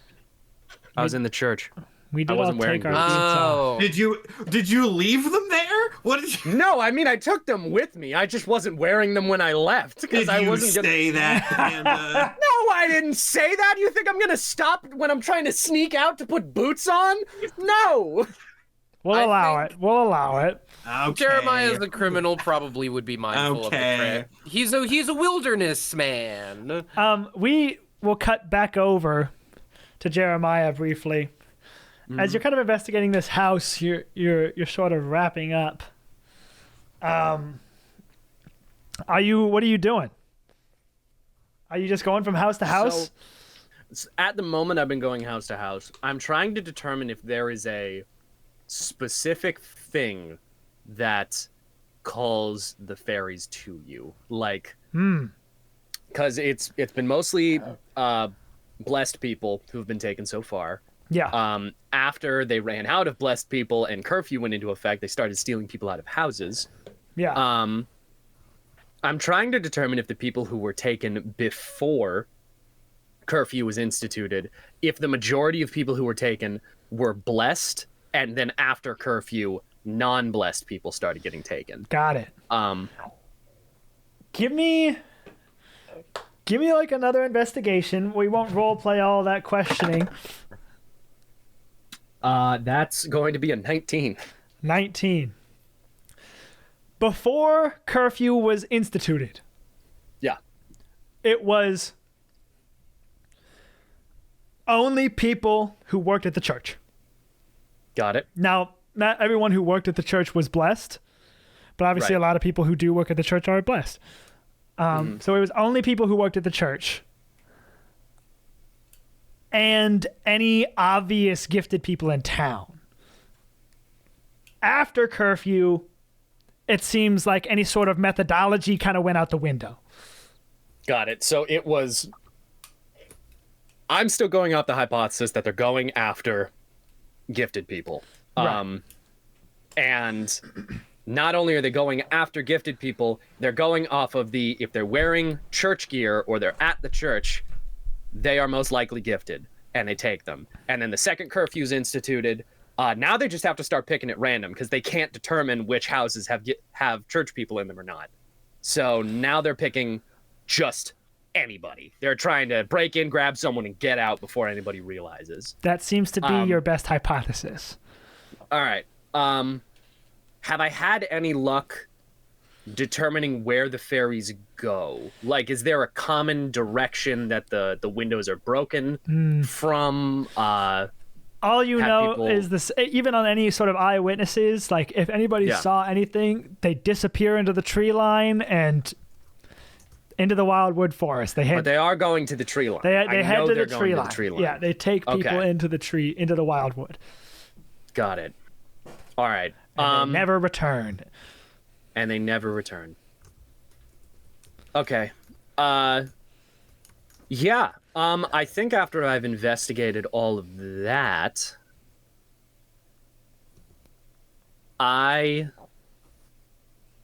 think I'm going to start making my way probably to the church. I'm going to start making my way to the church then. If you're going to church, that's where I'm coming from. So yeah, I know. As soon as you step out of the last house, you see Highblade Vera with arms crossed, who had rolled a nat 20 on their perception check. Hell yeah. So long ago. Okay. I would be like, Highblade. Knight Stokes, you seem to be doing an investigation alone. I am. Did Captain Baina permit this? Captain Baina went off with his own team. I was left alone with other recruits at the exact same rank. I determined that the best course of action was to conduct an investigation without the prying eyes of the press or somebody who thought that it was a good idea to ask the people in the church if they prayed the problem away. Everyone's met up at the center of town. They're looking for you. We should probably go greet them. They should probably be looking for the people that have been taken. Well, unfortunately, you take priority right now. But we have you, and we always did. Let's go. That was never in question, Highblade.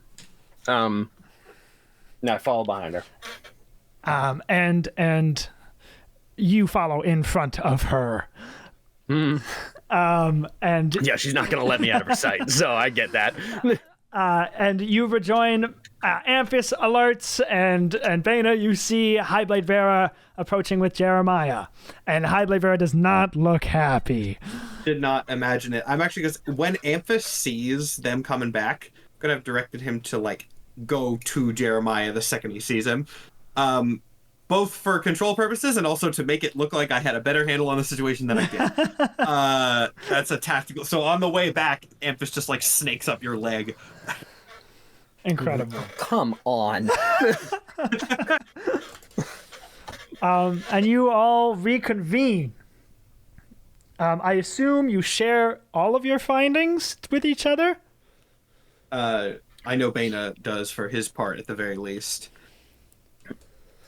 I give back Amphis, and I'm like, I think you lost something, Captain. I believe what I lost found you, Jeremiah. We'll talk later. And then gets back into not my story, then. to work mode. So, with all the information shared, what's our pitch here? This is sort of in character, but I'll do it quicker by just describing it out of character for mechanics purposes. I do have a bunch of artificer tools that could be helpful for something like this. I have Goggles of Night, which can give somebody dark vision. I also have something called the Horn of Silent Alarm, which I really like. Basically, I can you can designate a creature, one specific creature, and then when anyone else blows that horn, if the designated creature is within 600 feet of it, they will hear it and no one else. Which could be very helpful for something like this if we want to signal without alerting any creatures. I also, just in the random crystals he has scattered around, I have magical tinkering. So like, I can make things that emit little bits of light. I can make things that have like visual effects and imprint those on things. So I basically have like a ton of magical investigative tools we can use. I also have a stick that's like a foot long that turns into a 10-foot long stick if we need anything like that. I have random stuff. I have a suggestive plan, and I would want to roleplay bringing it up. Yeah, especially yeah. after I just went through that because because it's like some mechanic stuff. Upon coming back, Jeremiah raises his hand, assuming that now I'm being treated like a child because I have to be cornered around everywhere. Yeah, Bana kind of looks at you, shocked that you're the one who immediately wants to say something. Which is, go ahead. Out of all of the people here, which one is the shortest and most obviously gifted? That's Ari. Everyone looks at Ari. Or RG. And Yeah, RG. big old horns and mushroom hair.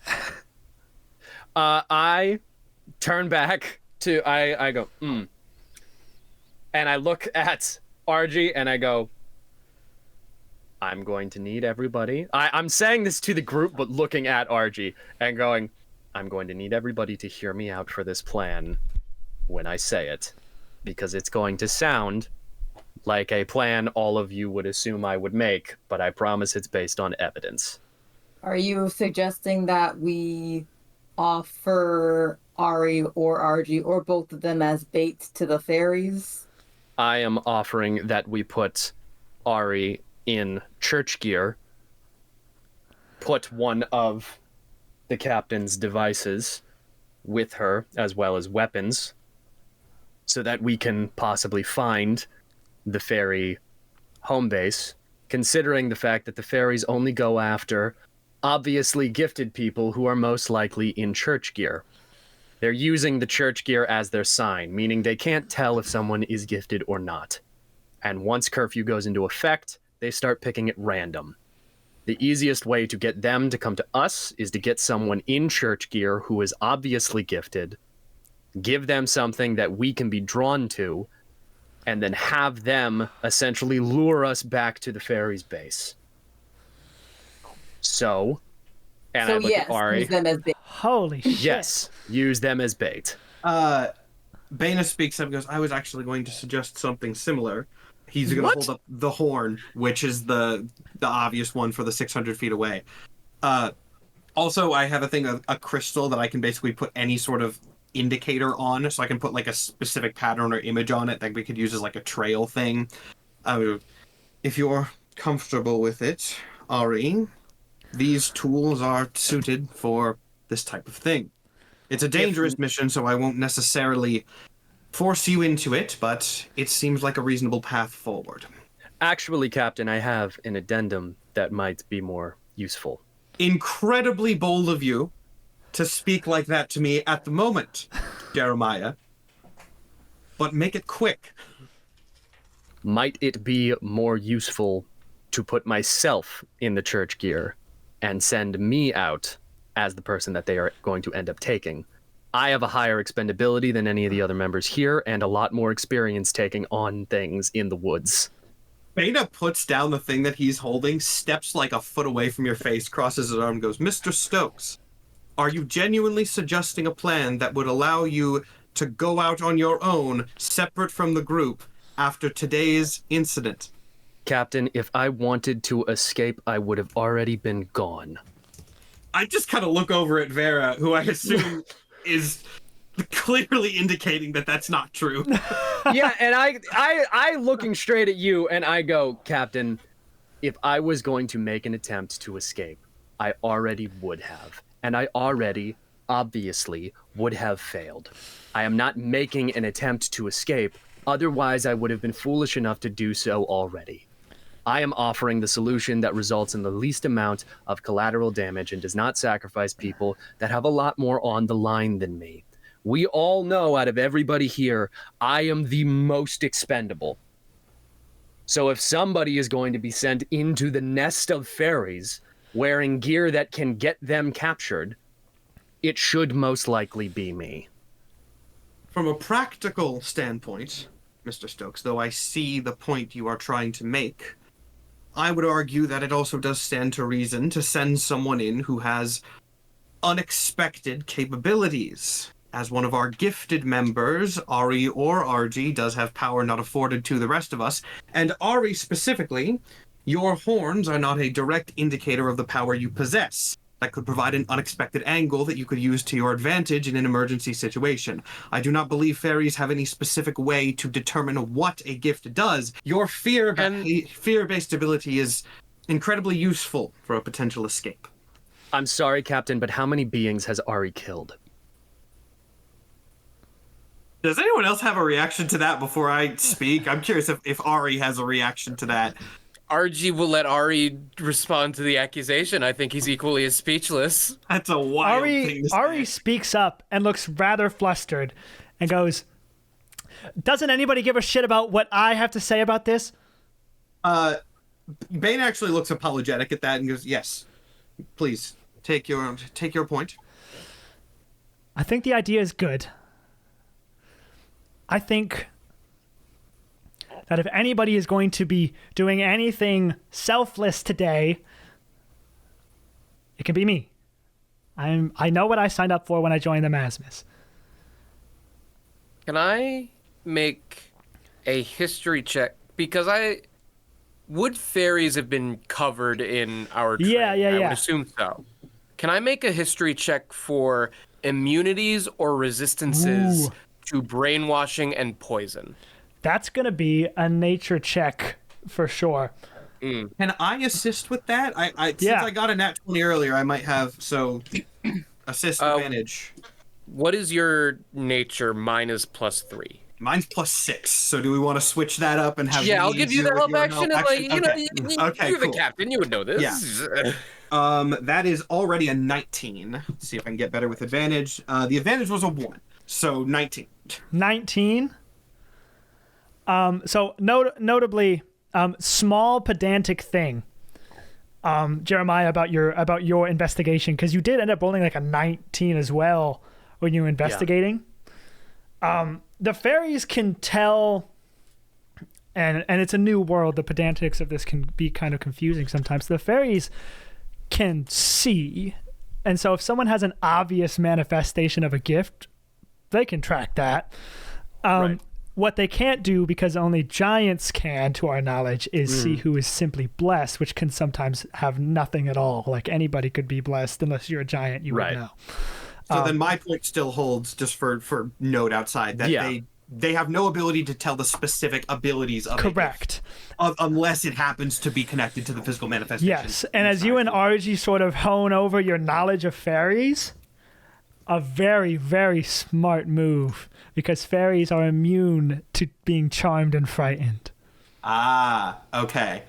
Yet another reason that we shouldn't send in a unqualified, unexperienced soldier. Unqualified?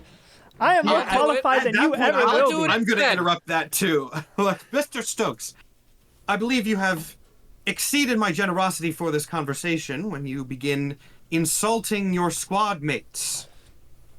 I see the point you are trying to make, and as your captain and commanding officer, I disagree with it. I appreciate your willingness to sacrifice, but given the incident earlier today, that is not something we can take into consideration at this moment.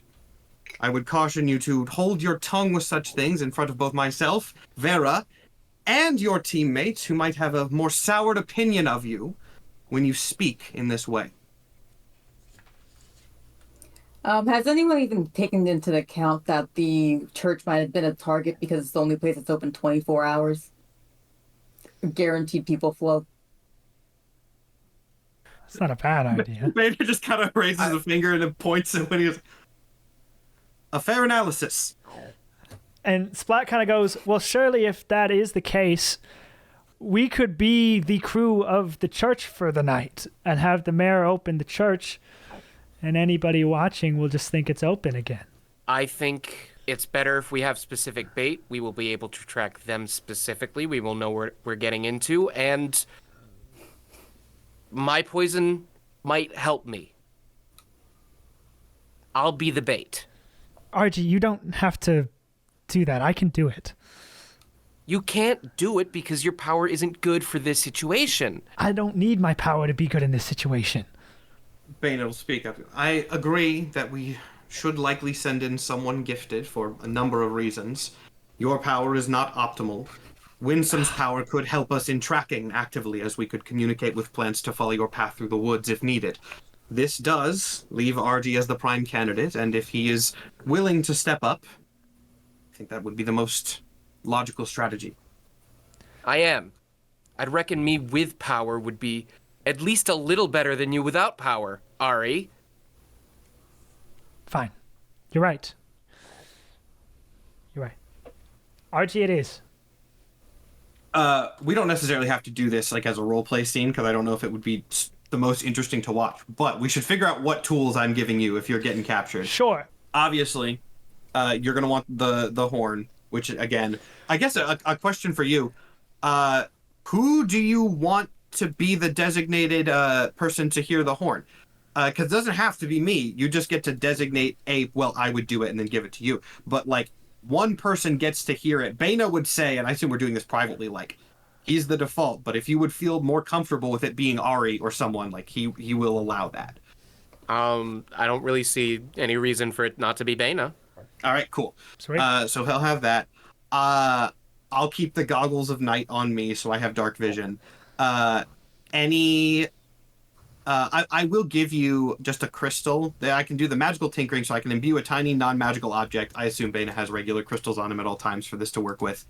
Yeah. Which I think is fair. Yeah. For sure. I can make, like, I can have it emit, like, sounds or... Oh, wait, this is actually kind of clever. I can have it emit an odor.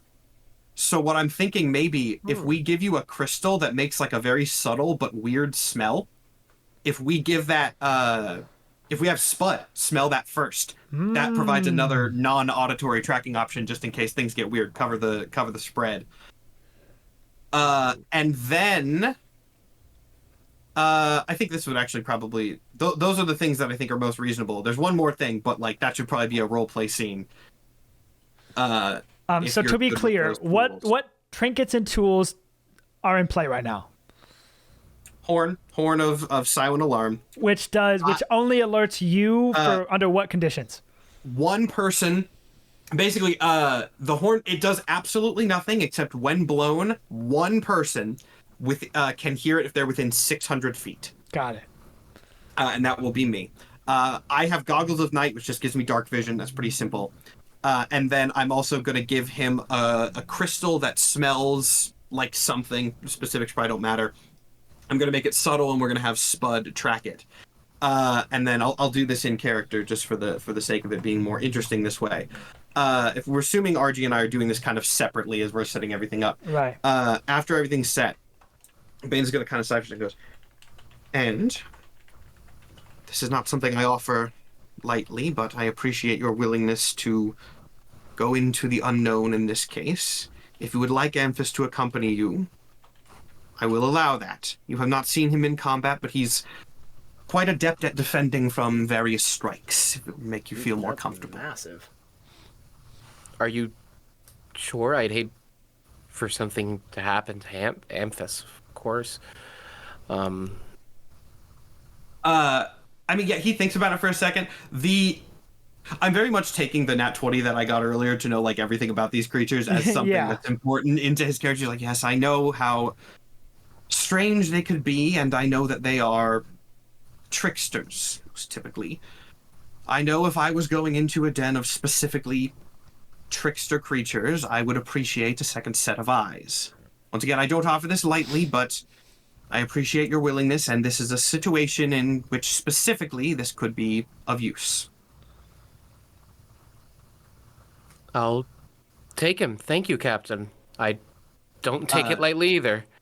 I'll put my hand on his shoulder, and Amphis will just slither across. I guess I'll still worry about the statistics for that if it matters. If this happens beforehand, like, he has defensive things, which you can tell me if that matters. Cool. All right. Is that everything we have in? So we'll say this takes till dusk, and then eventually till night. How are you all positioning yourselves for this moment, for this bait? Is RG the only one going to be out and about, or are there going to be other people? Are you on horses? Where are your horses? Like, what's all going down? I think Are you hidden? Spud is actually weirdly like the linchpin for this, because the smell is, I think, the best. Like, I think if the fairies see a person, that's going to be more suspicious. But if they're just like a dog sleeping near the church, I don't think that's that weird.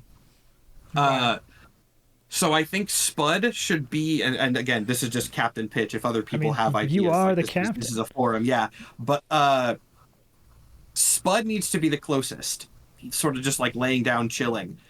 Winnie needs to be the closest to Spud, because if Spud smells something, or rather doesn't smell something anymore, Spud goes to Winnie, tells what's up. Winnie alerts the rest of us. It's like a chain. Got it. Baina's also going to be very close watch over Jeremiah. He's pissed. He's really pissed that literally day one of operations you pulled something like this. So he's keeping an eye on you. I didn't even try and escape. I had the opportunity, and I didn't even try and escape. He doesn't know that. He just knows you were gone. He just knows you were gone, and that's he knows you Vera were found gone me and found in out a house. Vera found me actively investigating. Ew. This is true. In Baina's mind, yes, what you were doing was valid, and you should have gone and done that, but he sort of thinks it should be obvious to you that you should know better than to go and do it alone. Like, grab at least one other person and take them with you, because you should know you're on thin ice.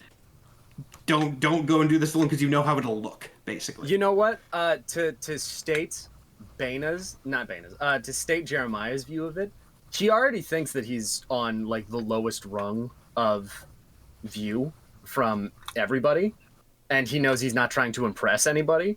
So his entire mentality behind any of those actions are entirely, yeah, what else can I fucking do to make things worse? I'm gonna do what's best for the group, and I don't care how they see me. I know I'm the worst person here. Like, that's the view that he is going at it with, which is why he's so confused. And we'll see how that plays out, because that'll be very interesting. But that'll happen later. So we can cut away to the night of this sort of operation you got going on. Mm-hmm. RG is in church clothes. You asked Lee Xander to make it look like the church was in operation tonight. So crystal lamps have been lit and doors are open, although RG is the only one in there. I assume the rest of you are hiding. Yeah. I would say that I'm hiding on my horse in the stable. Like, I'm scoping out when the church like gets attacked. Got it. And just hiding like low on my horse to be able to chase. Go ahead. I think Winnie would probably be. I know in like churches they have like the rafter things up top. I think I'd probably be there poised with probably like my bow, because considering most of the early hits were done at the church, probably because the church was open, literally the doors are open. There were never windows broken at the Right. church from what I understood. So that means Yeah. they just came through the open door. Mm-hmm. Right. Arrow per right there. Ready to take a prisoner if needed. Can I have it so that Oh, you just muted. before everything started, Yeah. I would want to like say to Winnie, be like, every house that I saw, they prefer to go high. You might be in more danger up there, and seeing as you're the only one that can talk to Spud, I don't know if being high up in the church is the best plan, because they might end up taking you too, because you also have a visual gift. I think I'll take my chances. Okay. That's am just gonna roll with that then. All right. We cut to the night, the dead of night. We just hear the sound of frogs at the river, crickets in the forest, and it's silent. There isn't much going on. You actually have to wait for quite some time. And then, eventually, you hear, off in the distance in the town, glass break. And a scream that's quickly muffled. You can't see anything. You just hear this happening in the distance. Again, close by. Glass break. And a scream that's muffled. That one came from just over the river. RG. How are you feeling? RG is coming to the realization that his current circumstances are a product of his own hubris somewhat. Sure, this was a practical plan, but this was not a practical situation to put himself into. That is very true. And where are you right now? You've been out here for hours. Probably pretending to, at this point, half-heartedly pretending to tidy up the church and look busy. But once the glass starts breaking, Archie enters the nearest prayer room. Partially to plant himself, partially to be like, if anyone's listening. I have a question. In the makes of these houses, are the bedrooms on the second or first floors? It's a mix, but through Jeremiah's investigation, people usually fly in through the second floor, and the bedroom's on the second floor. There we go. Okay. Do you go into your specific path, or do you just pick a random one? Pick a random one. We'll say that you step into the path of wind in great haste, which is unfortunate for RG because the path of wind is wide open to the elements. To allow the wind to breeze. Mm-hmm. And as the wind chimes are tinkling, you realize your grave mistake. Jesus. And from the shadows, two figures launch at you, pink and fleshy like bats, and they grab you. And I assume like you let them. I let them, but before any of my limbs are grabbed, I put the whistle in my mouth. And blow, and you Yes. are taken. Boosh! You fly into the tree line. They are in and out so fucking fast. Twigs and leaves are like whipping against your face as you're flying into the wildwood, and the chase is on. Yep. Second Bana heard that horn go. It's established that we have like the signaling light crystals.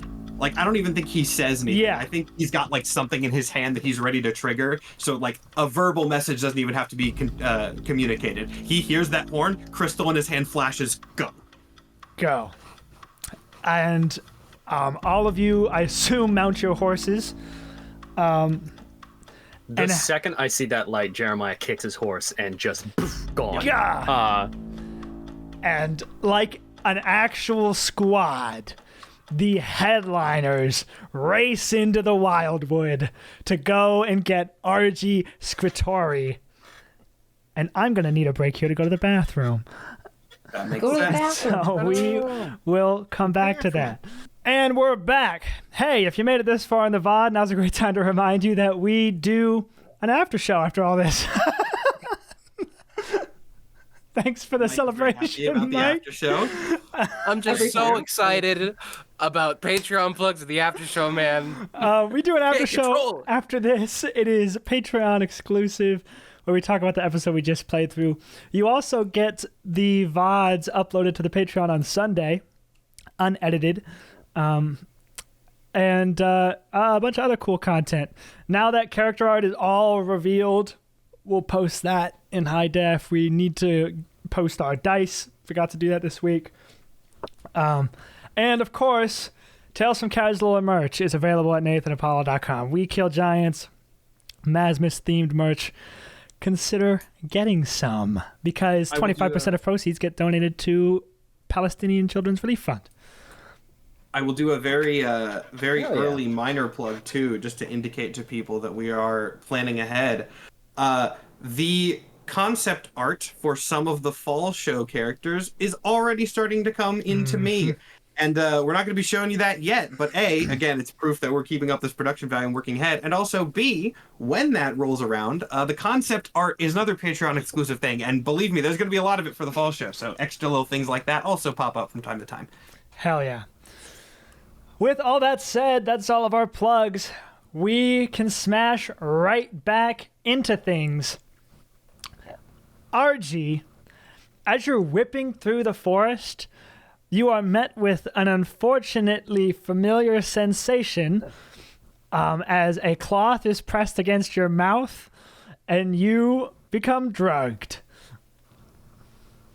Oh. You haven't felt that in a couple years, but it's back. Great. I'm so glad we have 4 backup plans for tracking. God damn it. I'm already under enough suspicion. Then he's going to come back and be like, it was the same shit that he did to me last time. Son of a bitch. So Thinking about fairies in his dream journal. Things like you're like you're like candid in this moment, but then everything gets a little fuzzy, and for you for all intents and purposes pass out. Everyone else racing through the forest on horseback. Splat and Spud are running through the forest, and Spud is shouting out to Winnie, I can smell him! I can smell him! Follow me! I can smell him! And just blitzing through the forest. The forest is dense. It feels godly, right? It's so like Mother Nature feels more powerful when you're not in a city, you know, or not in a town. The deeper you get to sort of untouched nature, the more of the hum of the drum of the universe that you can feel in your body. And as you get deeper and deeper into the wildwood forest, it's not a creepy feeling at all because it's the presence of all of your deity. But it's just a testament to how powerful the wildwood forest is and how magical it is. And you race and you race and you race.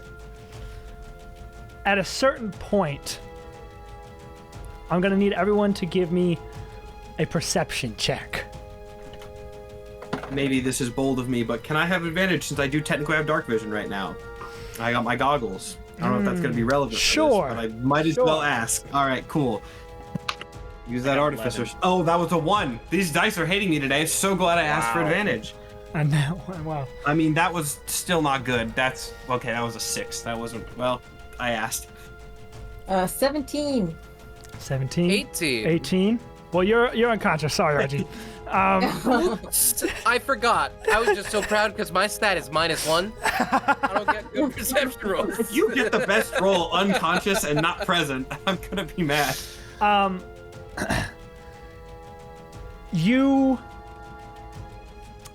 Who got above a 15? Winnie? Just Winnie? Okay.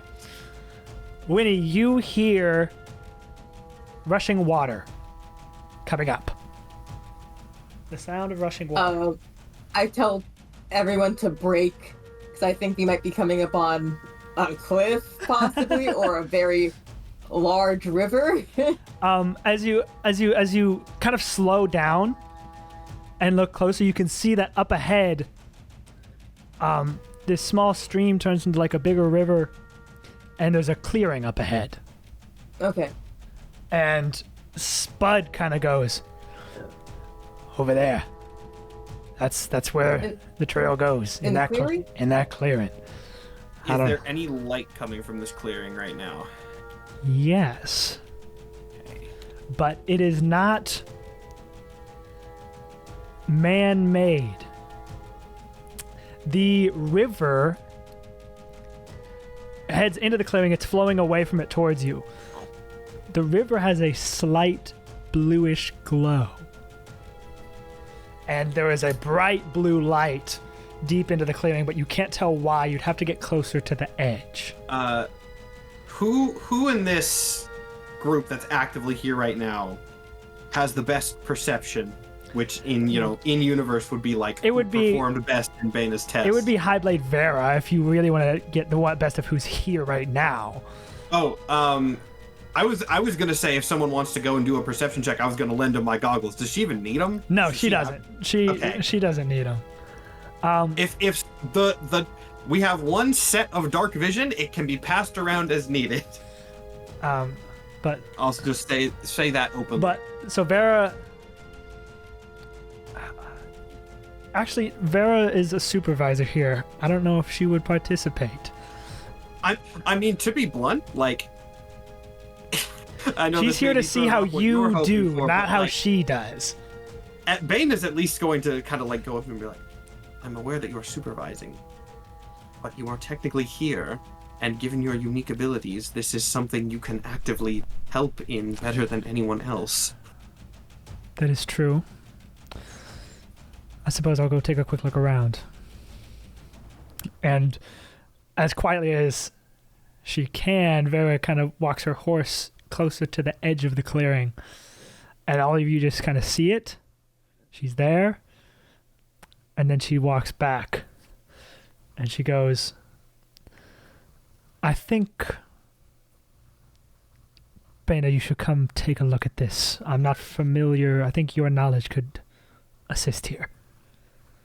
Baina looks very confused at why he might be necessary, but just in case, I strap the goggles back on and walk up with her. As you approach, you see this winding river. It does go up into like a small sort of waterfall situation, only like a few feet tall.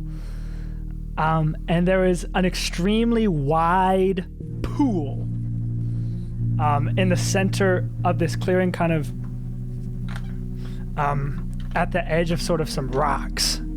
Ooh. And the pool is swirling.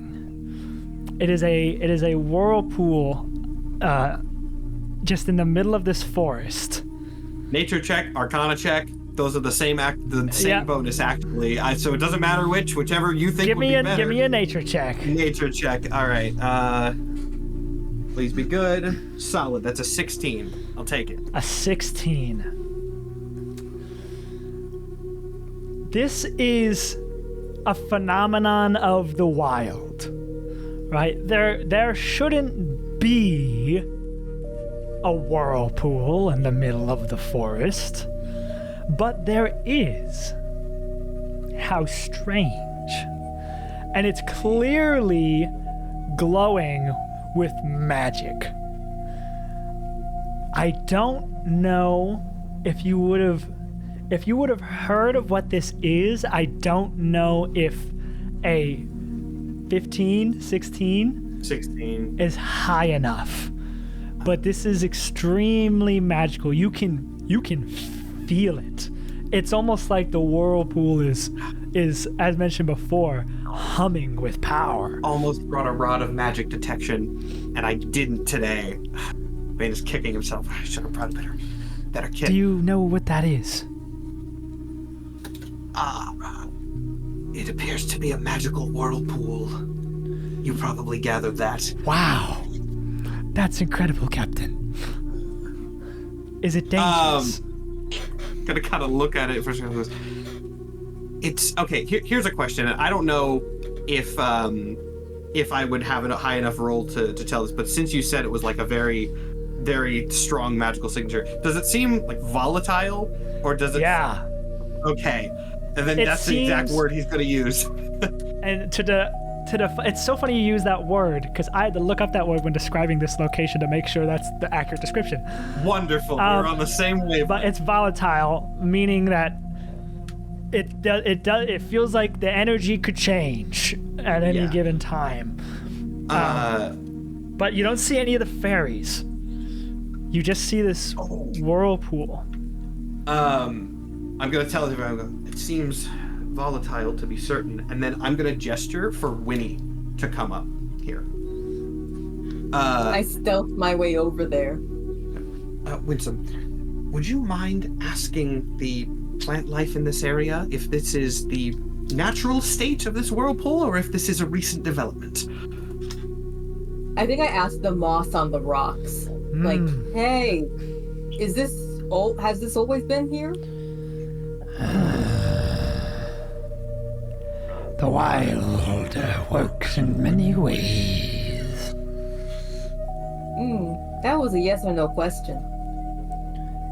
No. It's new.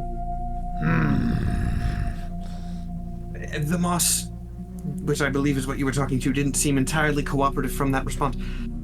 Can you get a specific enough answer to find out if this seems to correlate with the beginning of the disappearances? I would assume yes, but that's not something I want to just go off a hunch. And how new is this? Has it been here for like a month? Do you have any sort of perception of time? 2 cycles over the moon. 2 cycles over the moon, so... That's about a month. A month, yes.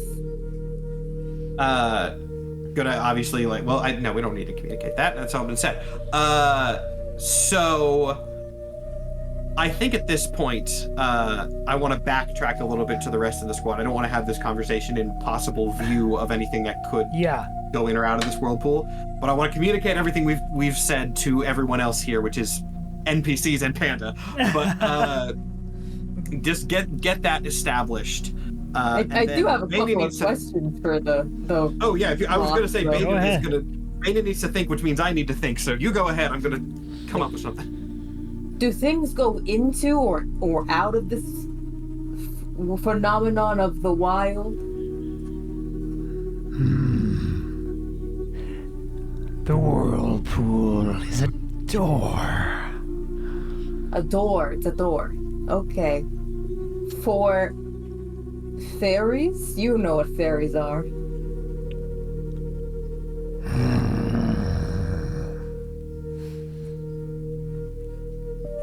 Okay, I don't think they know. If I explain it to you, the flying bat-like creatures, pale, a little unsettling.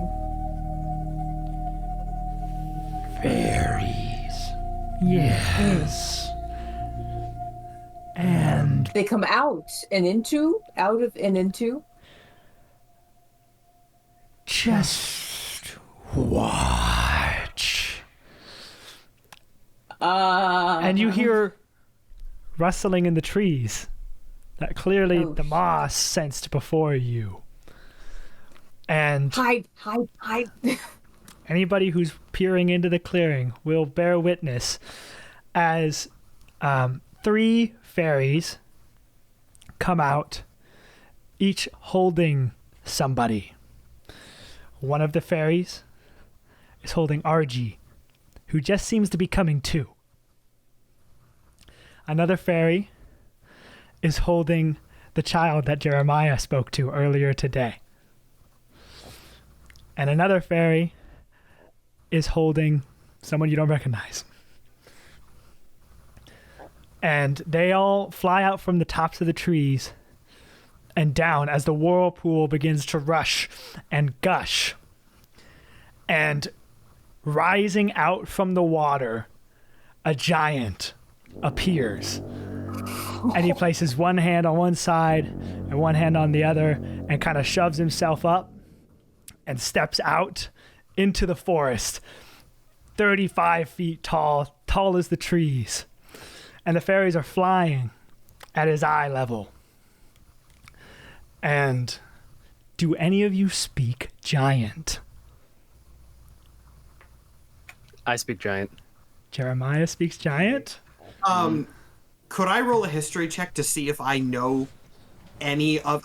he's not fluent, but I've been involved in Masma stuff for a while, and I'm a learned man. Maybe I could pick up a few phrases or anything. Sure, I'll allow it.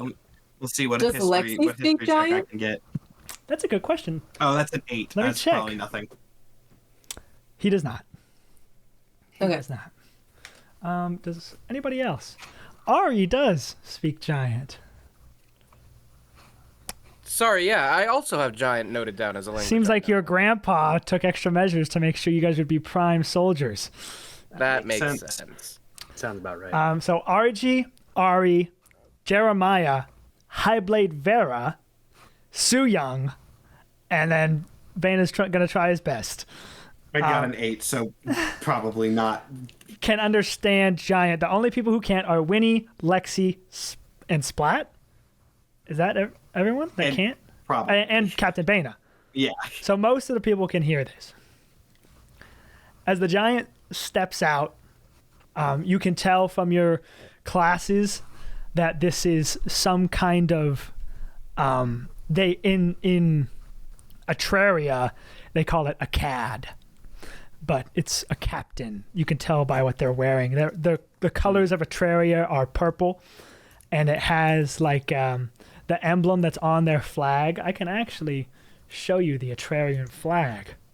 It's got these sort of colors, and it's got the flower emblem on the front. Clearly the markings of a cad. You've practiced this, you've taken tests over this. He steps out, and to those that can understand him, he speaks and goes, only 3 today, huh? And the fairies speak back in giant. They keep on going inside. We can't do anything much to help it. Very well. Let me take a look. And he begins to look. And he looks at RG. And RG, you're just seeing. You are face to face because you're being held up about 30 feet in the air with this giant. And he kind of pokes you. And he goes, you're obviously gifted. Thank you. No, thank you. Looks over at the person you don't recognize and goes and plucks them away from the fairy and holds them in his hand and goes. And this person is also coming too and is going like, where am I? Is this some kind of fucked up dream? And the giant goes, no dream. But unfortunately, you are not blessed. Fairies, you need to try harder. And he raises his hand and claps. And a splatter of blood gets strewn across the trees. Captain, permission to attack. Oh, I was going to say Bana shoots an arrow the second that happens. Got it. Everybody the second roll I see initiative. The second I see an arrow fly, my fucking chain goes out. Specific Like, trauma. Arrow is immediately fired the second that happens. Okay. Everybody roll initiative. That makes sense. 18. My initiative. Oh, fuck me. 15. Okay. Holy The shit. shittiest I've rolled all day. The 7. RG, what did you get? A 6, which makes sense. Yeah, you're still dazed. I'm EP. Whoo, 6 for RG. Matt, what'd you get? 15. 15 for Bana. Winnie, what'd you get? 7. 7 for Winnie. Jeremiah, what'd you get? 18. 18 for Jeremiah. All right, and we load into the Whirlpool battle map. We see the giant and 3 fairies. Fairy number 3 is the one that has Argy. Fairy number 2 is the person that just got squished. And fairy number 1 over here is the one that has the little kid that Jeremiah talked to earlier. The giant is in the center. You're all at the back. Near the clearing, we have all of your tokens here, your character tokens. We rolled initiative already. I stated this before, but Splat, is going to hold his initiative because he's just the medic until somebody needs help, and Vera is supervising until things get out of hand. And so both of them will be out of initiative order until further concern. But kicking things off with Ari, we're going to rule that we get a surprise round. So that means all of us get to go first before the bad guys even get a turn. Starting with Ari. Ari is going to gallop over to the right and immediately fire at the fairy holding Argy. And she gets a 15, which will definitely hit and does maximum damage, which is 11 damage to that fairy. yeah. She will protect her brother like no other. And she fires an anchoring shot. So now at level 3, I believe the DC for anchor stuff is 15. I think so, yeah. The fairy has to make a DC 15 dexterity saving throw. Gets a nat 20, does not become anchored. This is restrained. It would be restrained. Because I believe this is the first time we've done combat, at least for the show, with small creatures. Yes. The giant fighting mechanics do also work on small things, they just have different effects. They just have different effects. So if instead of getting an anchor point, a regular creature would just become restrained. But that does not work, it's a nat 20. That is Ari's turn. It's a surprise round. Jeremiah, you're up next. I am going to immediately rush the giant. I'm on horseback. Whoop. Immediately going on, and I'm going to try and jump onto the giant. All right, go ahead and make a mounting attack. And remind me, that's essentially just an unarmed attack. No, the mounting attack uses your hand axes, your climbing axes rather. But on Climbing D&D axe, Beyond, got it'll be probably labeled as a hand axe because that's like Got the it. base stat that we use. Okay. That's going to be a 15. 15 will hit, and you Hell are yeah. mounted onto the creature. That is your movement and your action. Do you have any bonus gonna- action stuff? Yeah, I'm going to rage. Bonus Come on, action Mary, go you into need a better. rage. Yeah. You fly across this river and just whip your chain around and expertly attach yourself to the giant, who is severely caught off guard. Surprise round. Bana, you're up. All right, I'm gonna take my my special enchanted bow that I have. I'm just gonna double fire anchoring shots into the giant. From where I am for now, I might move after, but I believe I should be within range of a bow on that guy. So yeah, let's go for it. First one is going to be a 17.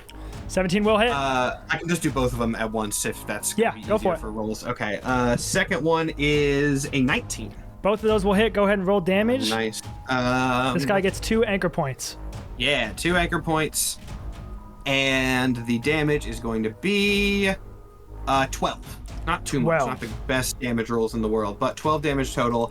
And then before anything else, or before I move, well, actually, do I want? Yeah, I do actually want to move. I'm just gonna go 2, 3, 4. I'm just gonna go over like here, so I have kind of coverage of the whole field. And then I'm going to use my bonus action to order Amphis. Then it kind of goes to the end of my turn. Amphis trigger. Yep. And Amphis is going to. Well, let's see if he hits before I describe it. What's his bonus? It's very weird. That's going to be a 10. That's not actually great. 10 does not do it. Yeah, 10 does not do it. So the snake just sort of lashes out of nowhere under Argy's church cloak, but does not do too much to it. That's your turn? And that will be his turn for now. Yeah. All right. It is Lexi's turn next. Lexi is going... Now, again, these fairies are like 30 feet up in the air. But Lexi is going to run in with his sword drawn. 5, 10, 15, 20, 25, 30, 35, 40, 45, 50. And bonus action, give a watchful aid to Jeremiah and says, "We got him by surprise! Move up there!" And you get a D8 to add to any D20 roll, basically. And he's going to roll to hit with a sword. That will definitely do it. He swings and strikes and deals 3 damage to the giant. Not a toenail. lot. Not a lot. Damage is damage. That is his entire turn. It is now surprise round Winnie. In surprise rounds, can people take reaction? Can the attackers take reactions? No. No, right? No. Okay, awesome. In that case, I'm going to move to towards the fairy that is holding the kid. I think I have enough movement. Oh yeah, I definitely do. The fairy that's holding the kid is the far left one. Yeah, 2, right? Number 2? Number 1. Number 1. Number 1. Number 1. Oh, it's not even on my screen. Yeah, I'm definitely within range to hit with my longbow. But I yell over to Lexi, Operation Save the Citizen. And I am going to take off over there and expend a superiority die. Wait, nope, can't do that. I gotta hit first. Please hit. Woo! Oh boy. Right away. It doesn't count unless it's a nat 20. It was not a nat 20, but it was still pretty good. Have to open that again. And I'm so worried. Does a 13 hit the fairy? A 13 will hit. Hell yeah. 6 + 2, 8 damage to the fairy. Holding the kid. I'm gonna rush over there still. Whoops. And I'm going to expend a superiority die to add to that damage, and it's going to be a maneuvering strike. A maneuvering attack. So any creature, and it can allow one creature that can see or hear me use its reaction to move half its speed without provoking opportunity attacks from the target. Target of your attack. Dang it. That's 2 extra damage to the fairy. 2 extra damage to the fairy. I just had a thought. We'll say this is when the surprise round is done, so I don't give away any positions. But Baina's gonna call out to everybody to keep probably the fairy that doesn't have a hostage, because that's gonna be the lowest priority target. If we can keep one of them alive to figure out specifically what they were doing, that'd be great. That would be ideal. Baina's gonna kind of call that out. The one that doesn't have a hostage, try to keep it alive. All right. That's my That's turn. your turn? All right. Argy, it's all you. Now it's Argy's turn. You're coming to. Shit's popping off. I'll say that you're awake enough to act normally. Someone getting killed right in front of your eyes really shook you sober. Yes, I am no longer EP and quite aware of the dire state of the situation. You are grappled, though. such- You are grappled in this moment by a fairy. So I have to So you try to can get out of that you can either make an opposed check to try and get out, or just start swinging. You If will I fall swing- 30 feet if you get out from this location, though.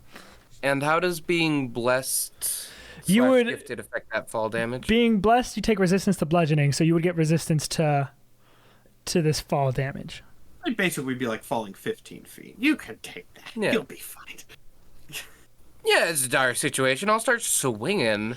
I will be swinging my short sword because it is probably reasonable for me to have that on my person along with my climbing axes. And the hit bonus is slightly better. There you go. Does a 15 hit? A 15 will hit. All right. Now, I am a level 3 swashbuckler rogue. Yes, you are.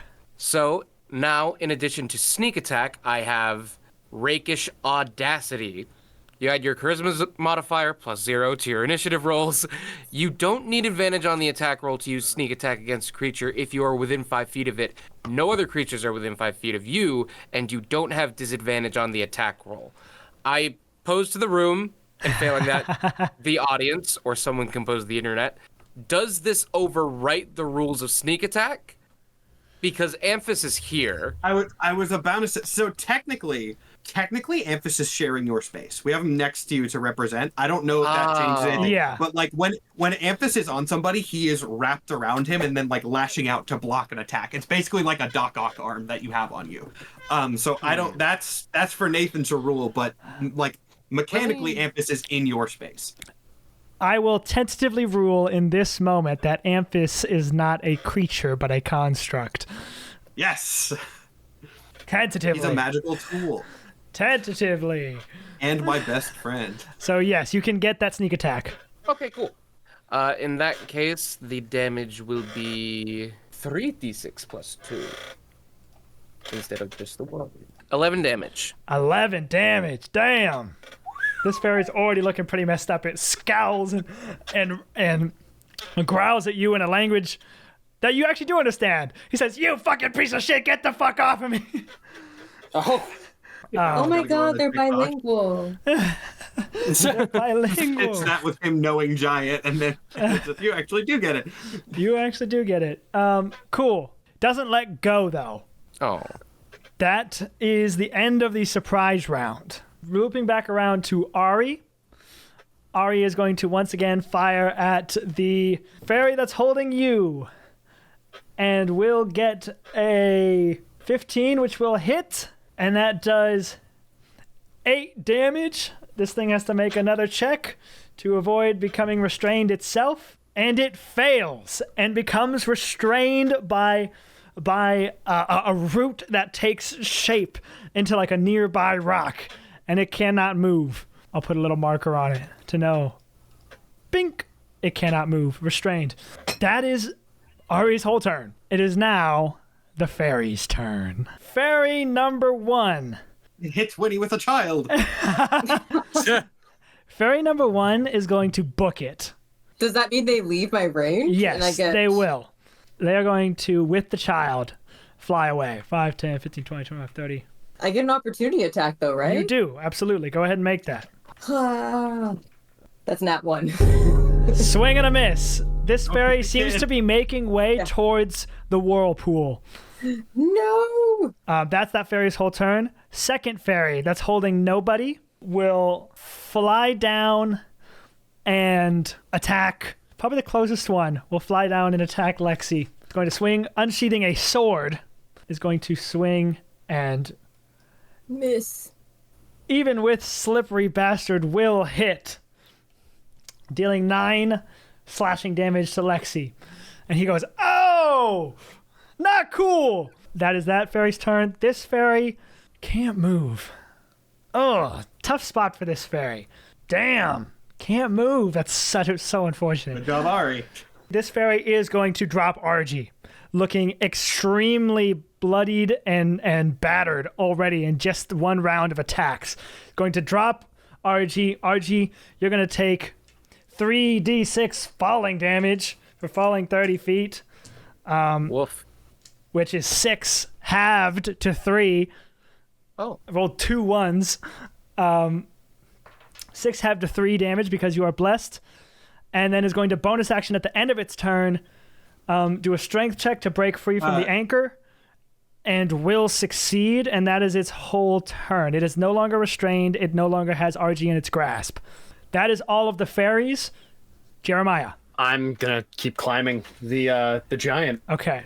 Do you want to know what you By have the way, to I beat wanted first? to ask: does a mounting attack do any damage? Yes, it does. So roll damage for mounting attack. Climbing Yeah, maneuver okay. does not, but mounting attack does. Well, that would be a D6. Roll damage for sure on that. That's a 1d6 plus 5. Right, that's going to be 7 damage for the mounting attack. 7 damage for the mounting attack. Got it. And then I'm going to do a climbing maneuver. So you roll athletics with advantage because you're raging against the Gotcha. giant's athletics. All right. You have to beat a 24. And you have a watchful aid. Score, I am not going to need it yet because I got a 24. 24 Exactly. meets it, beats it, tie goes to the runner. You climb up one maneuver. You still have an action. You can also attack. I am also going to attack. Go for it. All right. Do I need to? I need to roll to hit. Even Yes. though I'm on him. That's going to be a 15 to hit. 15 will hit. Okay, and then D6, and it's gonna be another 7 damage. 7 damage. 7 damage. All right, that's Jeremiah's turn. Moving along. Bana. All right. I was just going to keep firing on the giant, but things have changed. So I'm actually going to go over here. 3, 4, 5, 6, 7, 8, 9, 10. I'm going to go roughly here near Winnie because I, first off, am going to fire an anchoring arrow at the fairy that's trying to get away because I want to restrain the one that has a hostage first. Yes. That's very much something that he would notice, so we're going to fire that. I'm going to do these one at a time in case I need to split them. Nat 20. Nat 20. Nat, damn. Holy shit. He saw it escaping from Winnie and was like, got this. Yeah, Nat 20 is definitely going to hit. Yes, gonna hit. Go ahead and roll damage. With a Nat And 20, and I we do won't double even bonuses as well. I won't even make him roll to not be restrained. I'll just say it works. Sweet. is what I'll do for that. That is going to be 14 damage. 14 damage to fairy number 1. All right, so that one's restrained. That We one got fucking for- hurt. We got that for a hit. Just gets like and Baina's- yanked by the back, like right in the back, and just stopped dead in its tracks. Almost drops the child, doesn't. Screams in pain. I'm going to turn to Winnie in the middle of this and go deal with that, and then I'm going to immediately turn and fire an arrow at the giant. All right, go ahead, roll a hit. And that is going to hit. That's a 15 on the dice. That's a 22. 15 will hit. Baina's in it. Automatically adds an anchor point. This thing is effectively, its speed is now 0. It already has 3 anchor points on its person.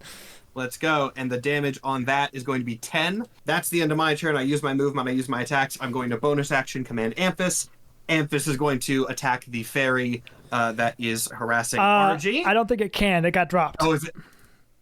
What? Oh, you said it was 30 feet. 30 up, feet right? away, yeah. Yeah, It's he 30 has a feet in the air. 10-foot range, but that is not enough. Let me see.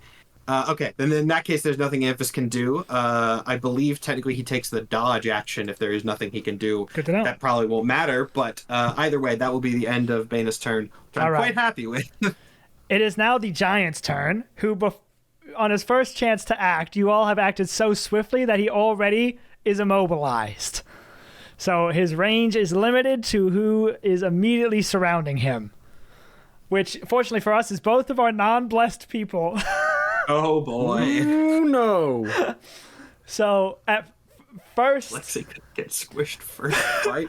first thing is going to swing a club at Lexi. Damn it.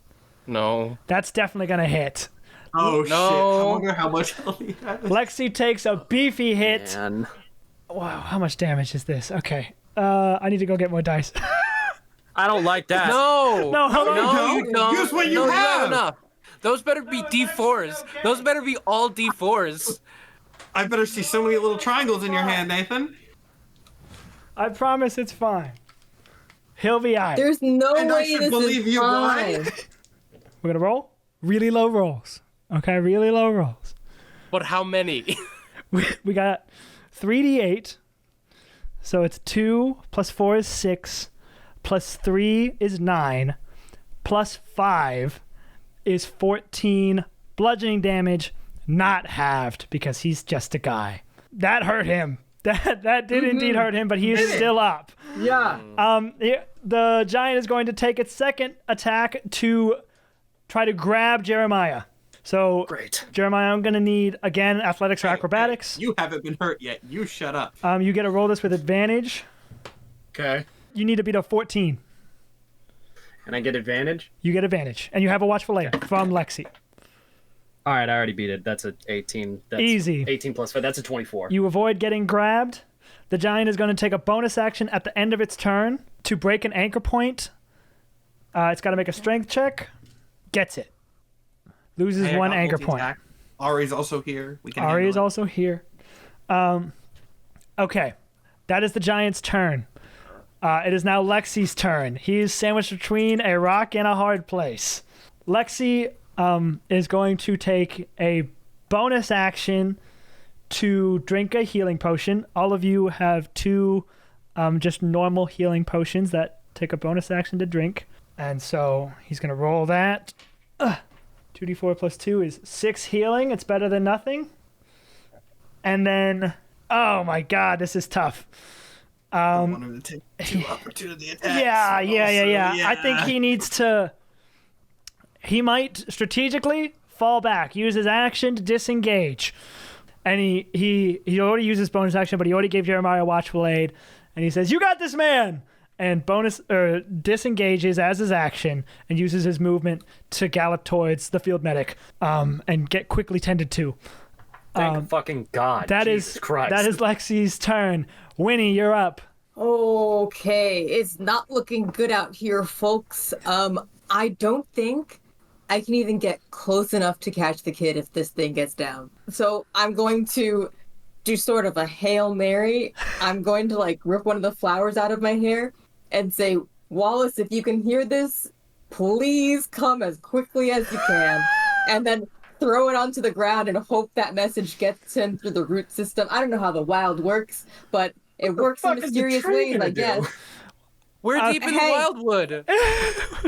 We'll Because see. I don't know what the fuck a walking tree can do, but maybe it's some magic shit. Hey, there's a whirlpool in the middle of a forest. That's weird. You know The what, equivalent of screaming help. Winnie? Yeah. The imagery Yes, of it Beta is. being like, "Go handle that," and he just watches you take a flower out of the air and be like, "What?" I don't know if you would count that as a full action. I can or- say you can do that just for free. Give me an Arcana check, as you do that, please. Come on, please, please, please, please. Oh, the hell did that?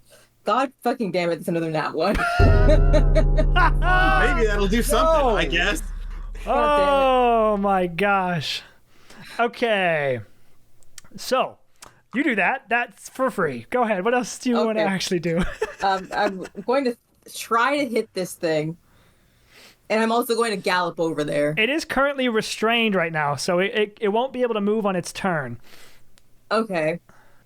Is there any way I can even try to get the kid? Like, you have enough movement to get there, I believe. If you're on a horse, 60 feet of I movement. think I'm just shy. Unless Bana can pull it towards me on his turn, I won't be close enough. Oh yeah, we gotta measure from. We are just shy. I'll say that's close just shy. enough. You can get close enough to Okay. be hypothetically able to catch him as a reaction. You're within 5 feet of where he would land, Okay. so you can move there and then do something if you're afraid of him falling. I'm afraid of the kid falling to his death. Absolutely, yes, I am. He will be in that exact spot guaranteed for one more turn. Yes. So I think just moving there is a good starting point at the very least. Okay, then I'm going to attack method number 2 so it can't attack Jeremiah on the back of this giant. And I'm going to use my movement to get to, fairy number 1. Fairy, got it. So attack fairy number 2. All right, that's a 13 on the die. That's like a 20. No, I'm wrong. That's a 19 to hit. 19 to hit. 19 will hit. Go ahead and roll damage. That's such shitty damage. That's 4. 4 damage. Okay. That's the first time that fairy has been hit. Okay, I'm just shy of catching the Just kid. shy of catching the kid. You're underneath. You have to like kind of maneuver your horse around the anchor that Bana has placed, tying this thing to the ground like a dog on a leash. Let's see. I'm going to use. You can when you take the attack action. Oh, I guess I can forego my bonus action. What were you thinking about Commander Strike? It says when you take the attack action on your turn, you can forego one of your attacks and use a bonus action. I So know what this does that very well mean? because I play tested this a lot and it's janky as hell. Basically, to use a Commander Strike, you have to take one of your attacks and your bonus action. It's the only ability in 5e that I know off the top of my head that does anything like that, but it does take both. It's very strange. Very cool So ability. basically, you can't. Very weird. If you're doing it at a lower level, you can't attack because you're giving up your attack for somebody else. Correct. Yeah.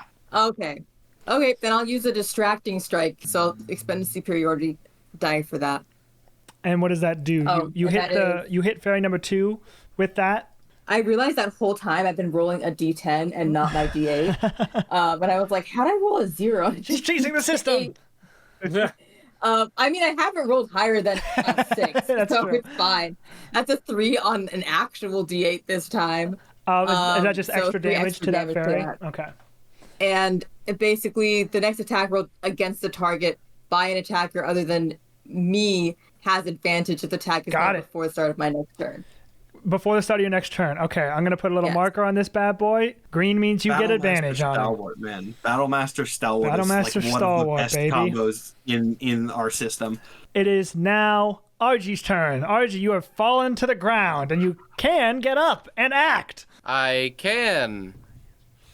And I think my first action is going to be attacking this fairy. It is 30 feet above you.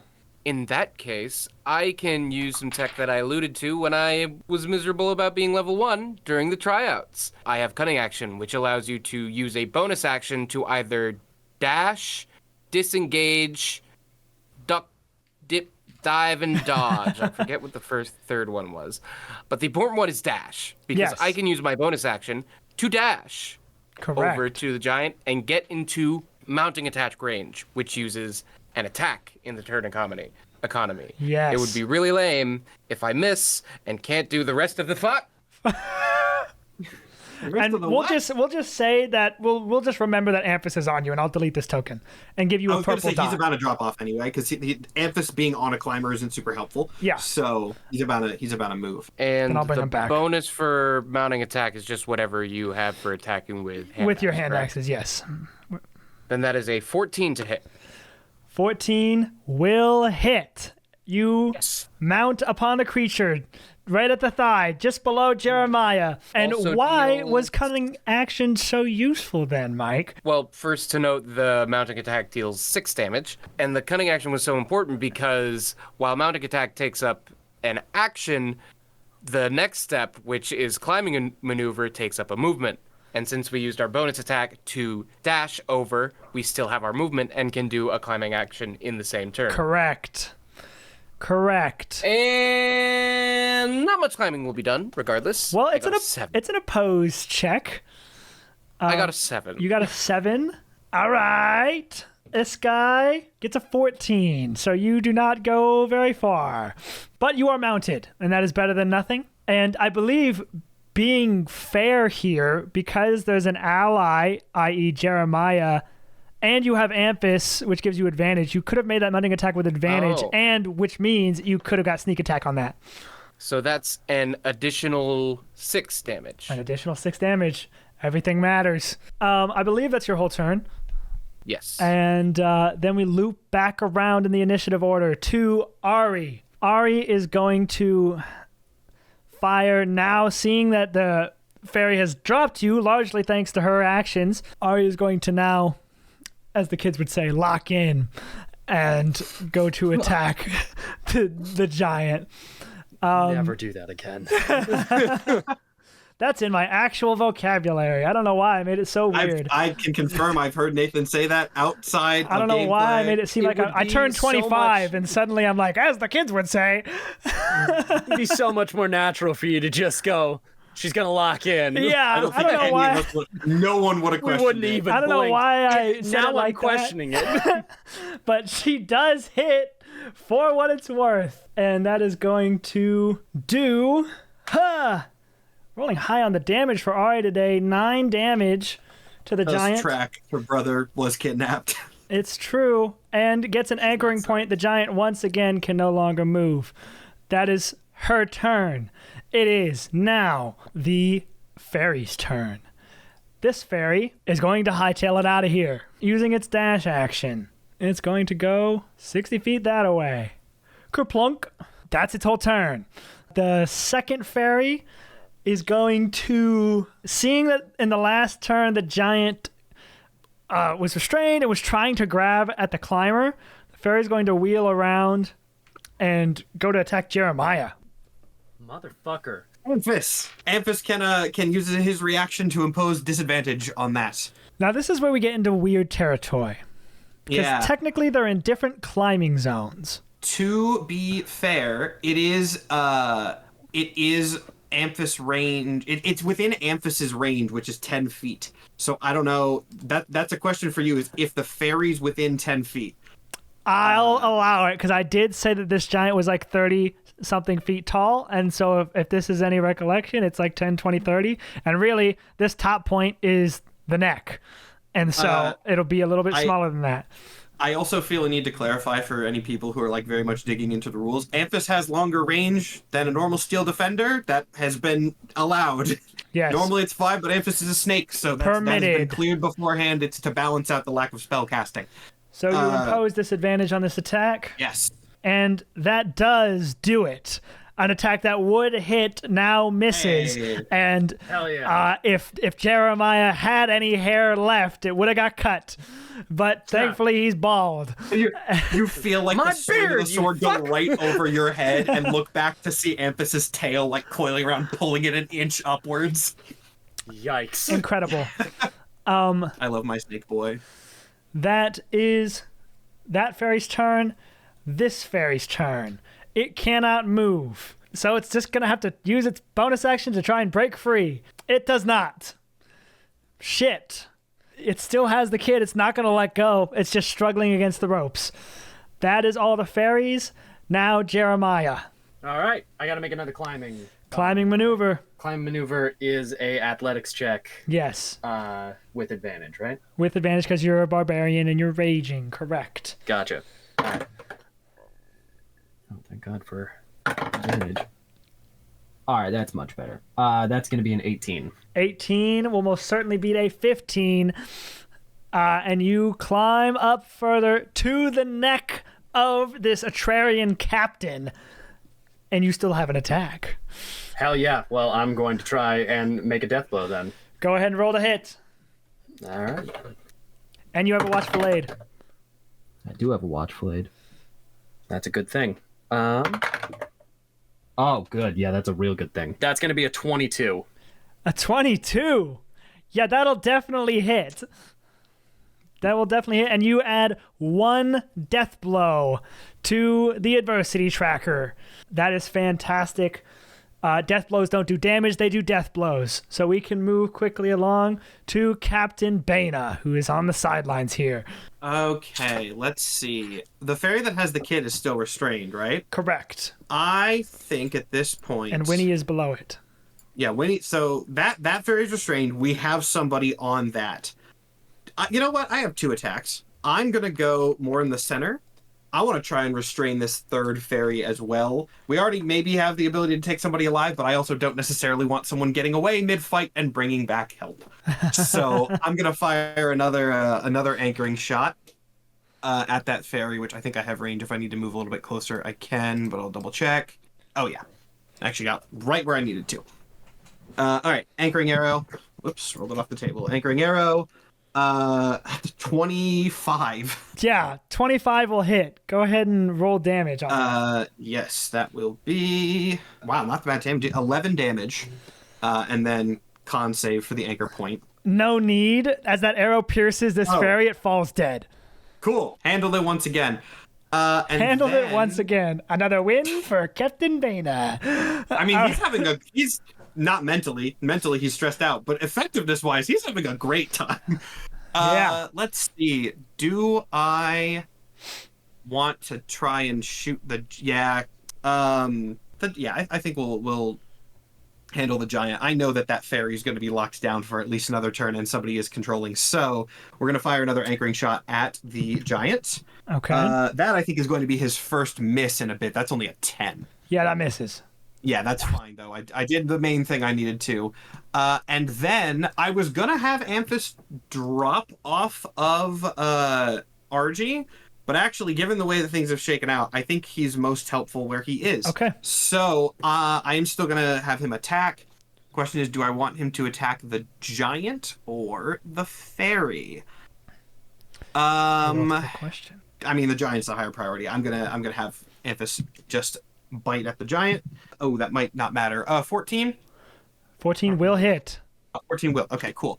That is going to be 10 force damage. 10 force damage. All right. Chomp, chomp. Chomp, chomp. That's your whole Magical turn. crystal thing. That's Amphis' turn, who is on RG. It is now the giant's turn, who once again cannot move in this moment.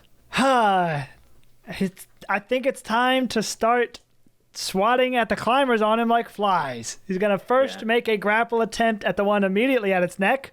Unfortunately, Amphis cannot defend against these because these are opposed, so you're on your own here. The fairy attacks you. You need to beat a 22. And this is an athletics. Am I able to use distracting blow on this? This came up in play testing. Distracting. I think we said yes, right? I think we said yes. I think so. Did we? Read the rules of distracting blow for me. The important sentence would be, while mounted on a creature that is making an attack on an ally that you can see, you may use your reaction to impose disadvantage on the attack. The throw is part of the giant's attack action, so I'll say yes. All right. And it will re-roll that and see what we get. You now have to beat a 16. Okay. All right. Much better. Athletics roll against a 16. Come on! With advantage. And you have... Oh, you used your watchful aid, so with advantage. With advantage. All right.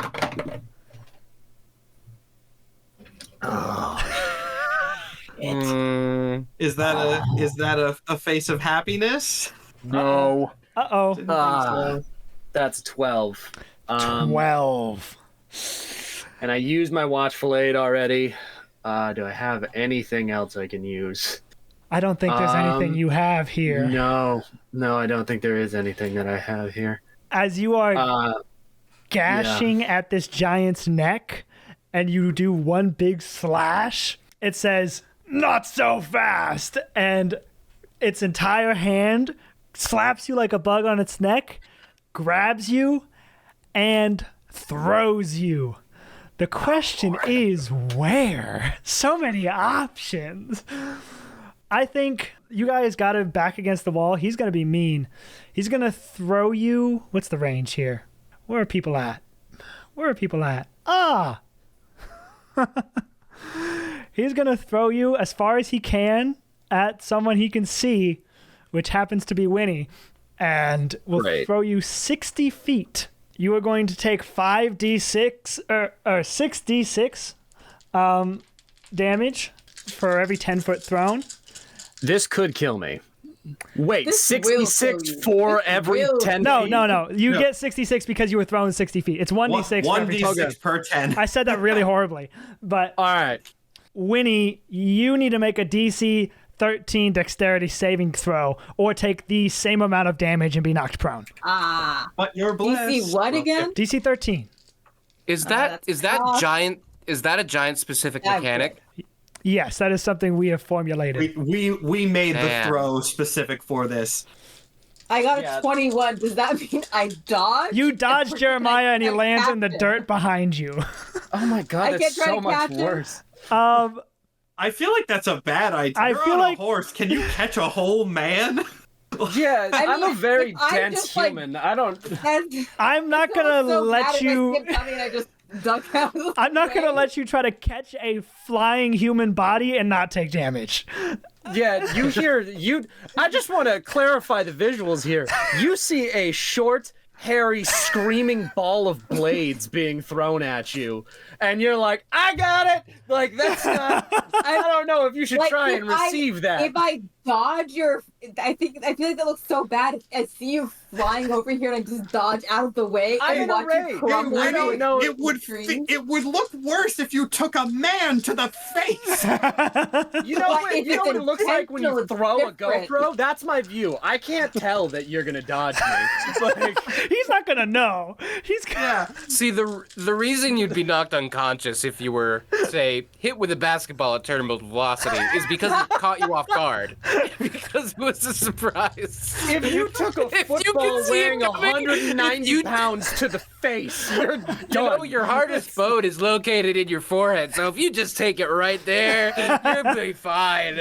I have my hand Alright. that's in my hand and a chain flying everywhere. I don't know if it's a great idea to be anywhere I will near dodge. I will dodge you, and you will be in a dead heap in the corner, and no one can judge me for it. Great, now we're both in a Yes. dead heap. Hey, guess what? Bane is the one who would be judging you for it, and yeah, he's fine with you dodging. He's fine. Yeah, he's gonna tell you to This angle dodge. is Jeremiah is literally going directly over my head.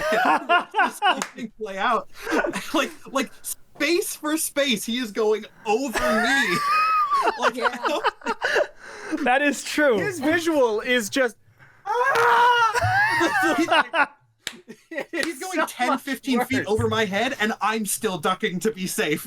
You duck too. Yeah, I just stuck out of the way. It's a 21 to save. I really hope 21 makes the save. Yeah, it does. It's just a DC 13. And so you clear out of the way, and Jeremiah flies over Captain Baina, lands to the left of Winnie, and just like skids a little bit into the dirt. And let's see how much damage he Oh, takes. he's Died. just dead. He's just I'm dead. He is raging, so there is that. Oh boy. 5, 10, 15, 20, Uh-oh. 26 bludgeoning damage, halved Rage. to thank 13 fuck. because you are raging. Okay. That is the giant's first attack. The not second looking attack will be doing the same thing, but to RG. Well, now hold on. Hey, bud. I'm just a little guy. I'm still on your side. Your You Honor. don't gotta. Your Honor, have you considered? Bye. Pull up the artwork. Look at him. He's just a tiny little guy. He's just a man. He's just a little RG, man. you need to beat a 23. Oh, that's worse. Bro, you're Is not that even all? raging. This might just kill you.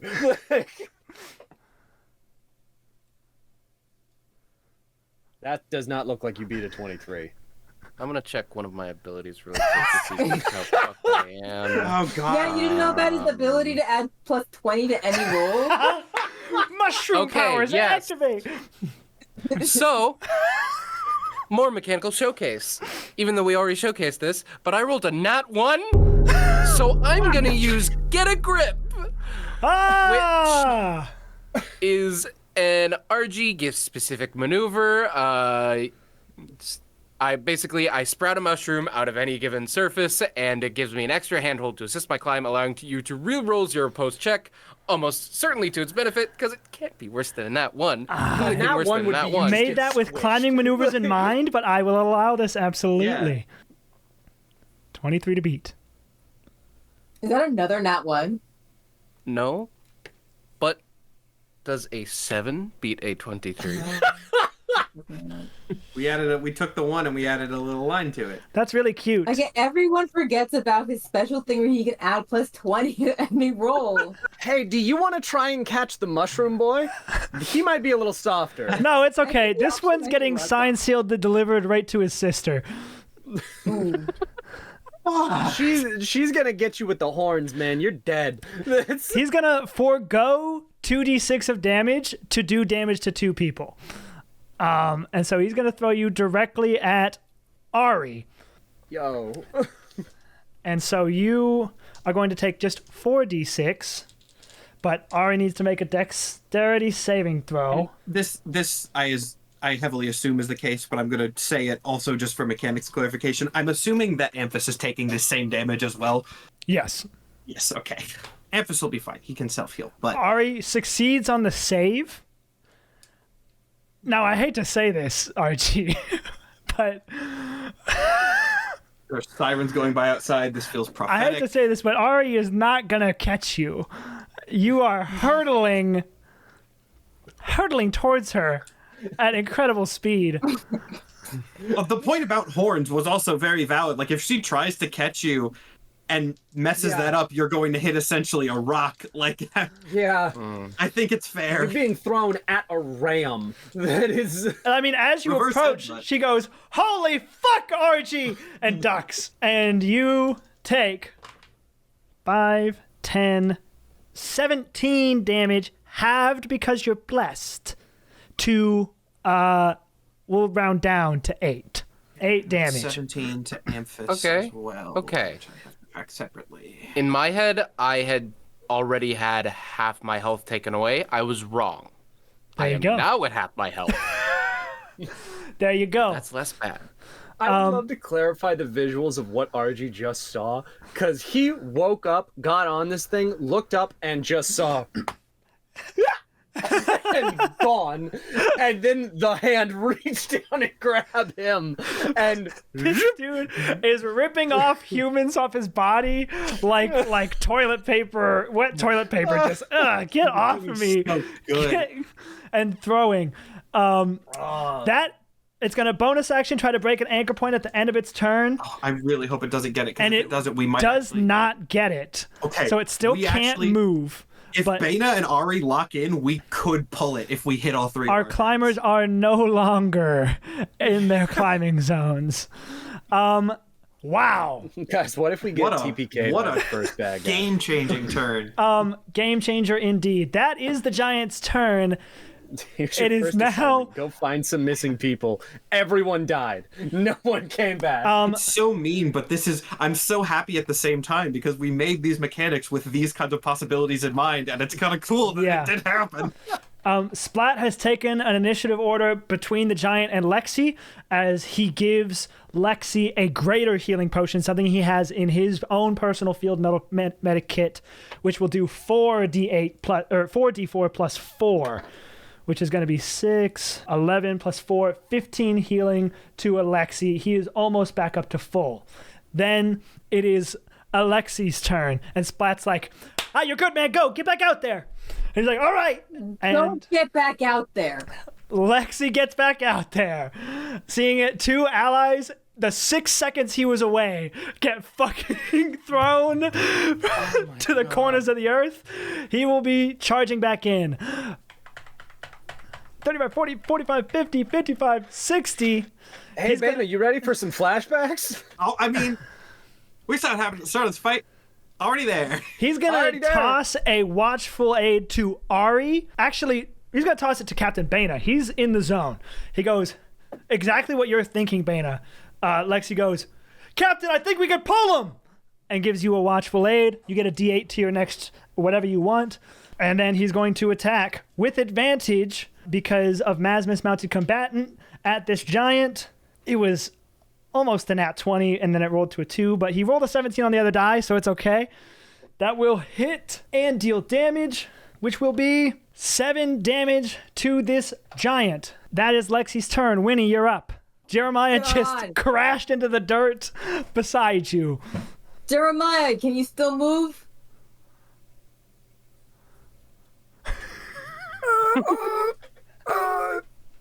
All right, get the kid.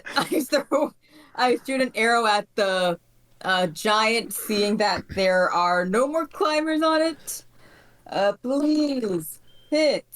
That's going to be a oh my gosh, a 15 to hit. 15 will hit. All right, cool. I hate my day. I'm rolling like absolute ass. That is the minimum amount of damage I can do. 3. But anyway, I'm going to throw a maneuvering strike on it. So that's another 5 damage on top of that. And I say, Lexi, get out of there absolutely immediately before I kill you myself. And that gives him, remind me what maneuvering attack does. He can, is it as a reaction or on his turn, he can move without opportunity attacks? It can use his reaction to move up to half the speed without provoking opportunity attacks from the target of the attack. Roll me a persuasion against Lexi. With advantage. Okay, I was about to say with advantage. With advantage, of course. Oh, I need the advantage. Can Lover you boy. stop rolling like absolute ass, or I'm going to put you on the shelf. Actually, no, I'm already putting you on the shelf. On the shelf. That's it. Banished. Banished. Nat 20. Nat 20! So many naturals. I'm going to have to do so much editing. Get that shelf. Never take that die off the shelf. The other one stays. Unbelievable. You say that, and Lexi, like, running up and slashing, and hears you, and he goes, but Winnie, and just sees death in your eyes, and realizes that he has more things to be afraid of than just giants, and goes, all right! And he uses half of his movement to back up, which is going to be 30, so 5, 10, 15, 20, 25, 30. And he does that. Is that your whole turn? Wait, what the fuck am I doing? I'm going to move directly underneath the... Oh my gosh, I'm moving directly underneath. Well, I don't know if you can layer these things, but yeah, I'm underneath. I can move this to the front. Okay, try that. I'm underneath the ferry to catch the kid, and I tell the kid, don't worry, I can catch you. There we go. And the kid goes, ah! Anyways, it is now Archie's turn. Archie, you, by the way, both Archie and Jeremiah, you have to dismount your horse to do mounting attacks. So you don't have horses now. You are just prone on the ground. I didn't come in on a horse because I was dragged in by fairies. That is so not much true. of a difference. So you get, you have to use half your movement standing up because you are prone. I can do that. We're going to get back into the fight, but we can take a minute, a breather. We'll use the other half of our movement to get a little closer. But I believe you could still dash if you wanted to. I could still dash. That would not get me close enough without, incurring an attack of opportunity from fairy number 2. Fairy number I will 2 say is that's a very 20 no, feet. it's flying. I keep forgetting about It's them flying. flying. No, Fairy I number could 2 is totally do flying. that. Okay, caution to the wind then. This bonus also attack, nobody bonus attacked action. this fairy, so bonus action, cunning action, dash. So you've used your movement, you've used your bonus and- action, but you have an attack that you can do a mounting attack with. Yes. Those are 7 hit. Lots of 7s today. What a lucky number, that number 7. 7 Does a does 7 hit? not hit. So you are just standing at the feet of this giant. Also forgot to mention, with Winnie's last arrow, the giant is bleeding quite a lot from multiple wounds. And we gain another one of these bad boys. Hell yeah! And an anchor point, right? Winnie is not an anchor. She just... No, from from the health value, is it not? Oh, An anchor point yes, from the yes, health value? yes, Yeah. correct. For note for people who haven't looked at the mechanics, as giants get knocked down in health, they passively do gain death blows and anchor points as well. So it gains a death blow and a permanent anchor Okay, point we that might cannot actually be be able lost. to get a pull kill, which happens so rarely in playtesting. It did. Indeed, it did. That is RG's turn. He does not successfully mount onto the creature. Looping back around to Ari. Ari heard Lexi's same call out about you think we can pull it. She's going to loop around 5, 10, 15, 20, 25, 30, 35, 40, and fire an arrow, an anchoring arrow. Will definitely hit. Rolling for... Actually, wait. They're level 3. She's going to fire a blinding attack arrow. The giant has to make a con save, but if this fails, the giant will get 2 conditionary anchor points, which will pull it to the ground. Here we go. Con is good for giants. DC 15 beats it. But it does still take damage. It's going to take 9 more additional damage. And as a puff of like pepper ball smoke explodes in its face, and he goes, "Ugh!" And he takes more damage. Cool, that was 9 damage. That gets us there. And that doesn't give us any additional anchor points, but it was worth a shot. That is Ari's whole turn. It is now the fairy's turn. There's only 1 fairy left. Oh, no, there's 2. Fairy number 1 is restrained and has to spend its turn trying to break away from that restrained. So here we go. Strength check. Nat 20. Oh, that's kind of bad. Broken free. But it has to do that at the end of its turn. So... Well, actually, we didn't technically... Only giants technically have to do it at the end of the turn. That's a really niche rule. Because rules are kind of different. Technically, it's only restrained, and it would be like a strength check to break free. If it can do it at any point. Well, no, that is... I don't know. That's your call, and we'll have to talk about that later for mechanics purposes, but... For the sake of dramatics, we'll say... Because it applies different to creatures who are smaller, they don't have to do it at the end of their turn. And it's just a regular strength check, and now it has its movement again. And will be moving indeed. How fortunate. Opportunity attack. Yeah, opportunity attack for sure. Please. That's gonna hit for sure. That's like a 19 to hit? Go ahead and roll damage. Ah, please. I should have action surged when I had a chance. All right. That is 2 plus 2, 4 damage. Oh, that doesn't feel 4 great. damage is not enough to bring this to an end. The fairy flies above the whirlpool with the child. Jeremiah, in your blurred vision, in your concussed eyes, you see and hear like in like an echoey effect the child going, "No, the magic is gonna save us, no!" And they plunge into the whirlpool and disappear. The other fairy's turn will be attacking Argy. Amphis opposing disadvantage. Disadvantage. 2 8s on the die. Argy, what's your AC? 13. 13. It has a +5, right? It misses. That is its whole turn. Then we go to Jeremiah. You got to spend half your movement to get up. And you no longer have a horse. Oh, God. I'm trying to determine how self-sacrificing Jeremiah is. You just saw a child get taken into a whirlpool, mysterious Yeah. whirlpool. How righteous are we feeling today, Jeremiah? I'm determining where my loyalties lie because I know I'm the only other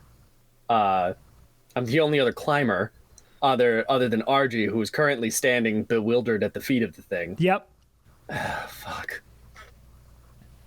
I need that If other it fairy helps alive. determine when this happens, Yeah. Baina's gonna call out again, basically that it is even more important now to leave one of these fairies alive because we're not leaving the giant alive, and we need information. Yeah. So if you, Jeremiah, can at least like block its escape route or do something, like we now have a very imperative need for a hostage.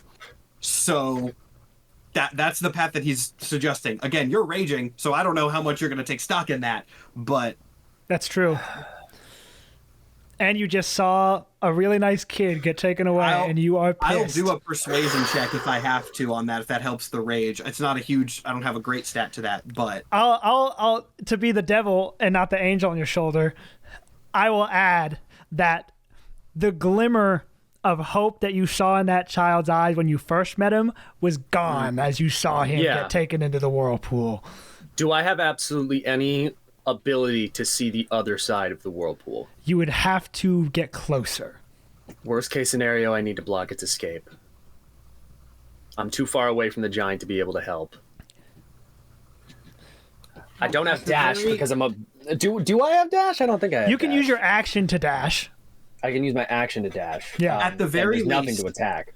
Baina's going to call this out too. It's like, if you want to go over there, but just before you jump in, make sure that you like angle yourself slightly so you're also blocking that escape route. And You can do both. I have my This play. game. I have Yeah. my play. Okay. What's the move? So half my movement to get up. Yep. If I dash for my action, that's already That's gonna 30 be 30 feet. Yep. plus 15. So I'm gonna move here, which is 35, and then I'm going to take my axe and stab it into the ground and hold on to the chain and lean over to be able to look into the pool. So this whirlpool is sort of up on like a raised edge. Yeah. And you're a climber. You can a 10-foot ledge is like nothing. It's like parkour to you. Nothing. Yeah. You fly up it and sink your chain into the rock and lean in to this swirling, volatile whirlpool. Unfortunately, all you see is this glowing, shimmering blue light. You can't get a good look at anything on the other side. And you don't know how this works. I'm holding on to the chain with my dominant hand. I want to be able to say that because the next thing I'm going to say is that I stick my hand in. You stick your hand in, Yeah. you feel the undeniable magic of the wild. I don't know how religious Jeremiah is, but this is like people who go through a traumatic experience and claim they saw an angel. Like, you touch this water and you feel Mother Nature's presence, like a handshake. It doesn't feel bad, it doesn't feel dangerous, but you can feel the magic in the water. Is it any amount overwhelming? No. Still holding onto the chain. I'm not ducking fully in. Because I have 10 feet of chain to be able to use, Yeah. I'm using my feet as kind of a pivot and the chain as my anchor, and I let go a little bit to be able to put the... Everything but your right arm. Everything but my arm and my feet that are holding on to the surface to see if I can look deeper in. You submerge into the whirlpool. The current is fast. It's powerful.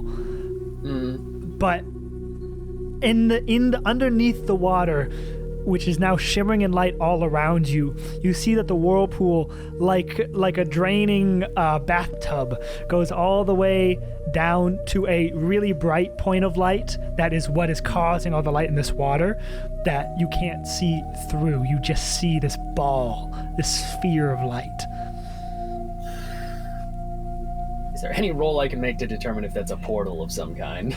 Did you Portals even exist in this world. Did you overhear the conversation with Winnie and Captain? Is the question. Which one? Because they examined this at the very beginning when he talked to some moss and found out that the moss called this a doorway. Yeah, I was sitting right next to Bana because he's got my everything eye. got briefed. Everything got briefed. So you know that Yeah. the moss called this a doorway. That's all you know. And you've seen a giant come out of it, and you've seen... Bana just yelled at me before I stuck my head in. Pulling my head back out. Permission to advance, Captain. Immediate, just hell no. Priorities. They're gonna go through the other side regardless. Do we want a giant on this side as well? All right. I have 10 feet of movement, right? Yep. I place myself directly in the middle of the river and stand waiting for the ferry to come by. All right. Moving along. It is Captain Bana's turn. Now this is wild because I have 2 attacks, and if I hit them both, we pull it. Yeah. I have +7 to my attacks because I got a cool magic bow, and I do have 1d8 watchful aid. Let's see what we got here. I have no advantage, just 2 raw rolls in the watchful. Here we go. That is a 16 on the die. I That know will that's gonna hit. That will be 1 anchor point. I'll do damage afterwards. And that is a 14 on the die, which That is a will 21. also hit. The giant receiving 5 anchor points and an unsustainable amount of damage, being pulled by all of these magical roots in different directions, just can't keep himself up, and he falls to the ground and is anchored. Every single melee attack is a death blow while the giant is anchored. Let me also do damage for that. I don't know if it will really matter, but I'll do it for the sake of doing it. Oh, it's barely anything. I rolled a 1 and a 2 damage, so it's 11. 11 the 2 damage. attacks. That's a decent amount of damage. Literally, someone just has to... Oh, wait, actually. Wait. Every single melee attack is a death blow? Let me check the rules. Every single melee attack is a death blow. Let me check the rules. Melee, I believe the rules say melee weapon attacks. Okay. Here we It's go. in a It's under death somewhere. blows. If a creature is anchored, any melee weapon attack action, regardless of squad roll, counts as a death blow. Okay. Amphis is natural, so that wouldn't count. That said, I don't even necessarily know how this would work. Can Amphis grapple the fairy that's next to this somehow? It would have to make a check. Yeah, it has to make a check for it, which his strength is not crazy. But it's also not horrible. It's got to be the 12. Got to be the 12? Okay. Oh, you got dirty 20. Dirty 20, yes. The last remaining fairy is grappled. Okay. So Amphis leaps off of RG, wraps around. We have our hostage more controlled now. That is Bana's turn. I'm not going to move for reasons afterwards. Someone do a melee hit. Yeah, Literally anyone. It's the giant's turn. The giant does break an anchor point, but the anchored condition still remains until the start of his next turn. He's still prone. So as long as we hit 1 melee attack before it acts again, we win. It is now Lexi's turn. Is he going to get the final blow? Who sends sorry eyes to Winnie as he rushes back in and gallops forward, leaps off of his horse onto the giant's body, runs up the body to the neck, and makes an attack roll.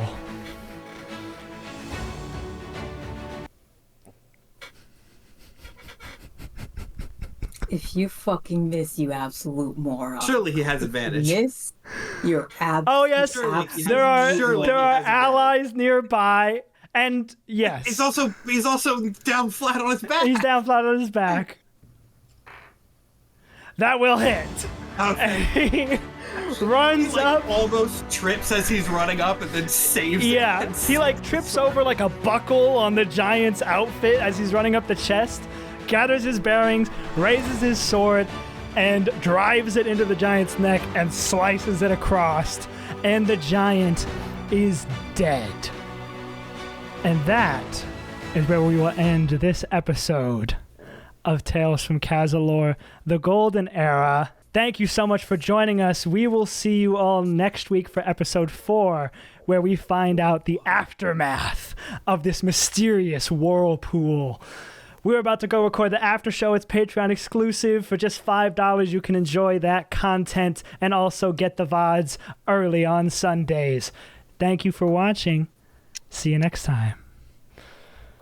Woo!